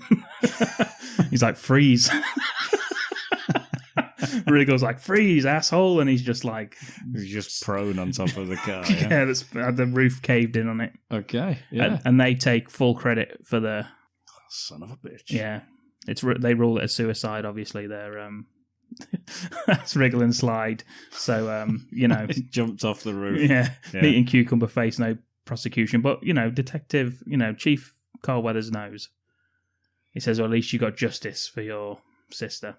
And, at the end of Undefeatable, when they all go to the grave, Mary goes and just puts a cucumber on top of the grave, like Rothrock does. Karen puts some meat on top as well. Yes, she does, yes. She was a hero. In the background, you just see Riggle and Slide. Dancing, yeah. Carl Weathers just shaking his head. Yes. And, they realise they make a really good team, and they're sisters now. They're not just partners, they're sisters. And to show that, Ronda Meat shows the tattoo of Meat, and she's also added a cucumber. That's the end of the film. It's alive! It's alive! It's alive! So that's Unpenetrable, Ken. We got it in the can. It's ready to go. Whew, bloody hell, that was hard work, wasn't it? I thought it would be easy, all this martial arts business. But no, it's not. It's difficult. So, fair play to Godfrey Ho, Godfrey Hall, and however many other names he uses at the moment. Christ Hannah. Jesus. Yeah, and to everyone involved with Undefeatable. Yeah, I guess we better bring this one to a close. We've run out of time, Ken, unfortunately. Yeah, well, that's life. That is life. Thank you for tuning in to the Bad Movie Cult podcast. Thank you to Mr. Kenby Wilde. Well, thank you very much for having me, and thank you for being a psychopathic rapist martial artist. Who, me? Yeah. Oh, well, you're welcome. Yeah, we just don't know, do we? No, well, what did you think? Nobody expected Paul, to be honest. They often don't. There you go. What did you guys think to the episode? What did you think to this week's film? Undefeatable. Where does it rank amongst action films in general? Not just Rothrock's films, but action. Is Cynthia Rothrock a genuine action film star? Oh, she is. Come on. Let us know what you think. Email address, badmoviecult@gmail.com. We're on Twitter, Facebook, we're on Instagram, we're on Letterboxd, we're on YouTube. We're everywhere. Everywhere. Come on. And we're also on everywhere you can get your podcasts. We're on Spotify, Apple, Deezer. Good Pods. Podcast Addict. There's loads of them. There's loads of places to find us. You can't have any excuse for not knowing where the hell we are. Got a website, www.badmoviecult.com. Got written reviews going up on there. Yeah, we got everything. Come on, check it out. Written reviews of films not covered on this podcast all go up on there. You can discuss those and the podcasts that do go up in our Facebook group. Just search Bad Movie Cult Discussion Group on Facebook. All links will be available in the show notes. Join us again in 2 weeks' time when we will be back with another movie review, deep dive, and film pitch right here on the Bad Movie Cult podcast. Goodbye. Dominic Lawton. Can be wild. Welcome to the Bad Movie Cult.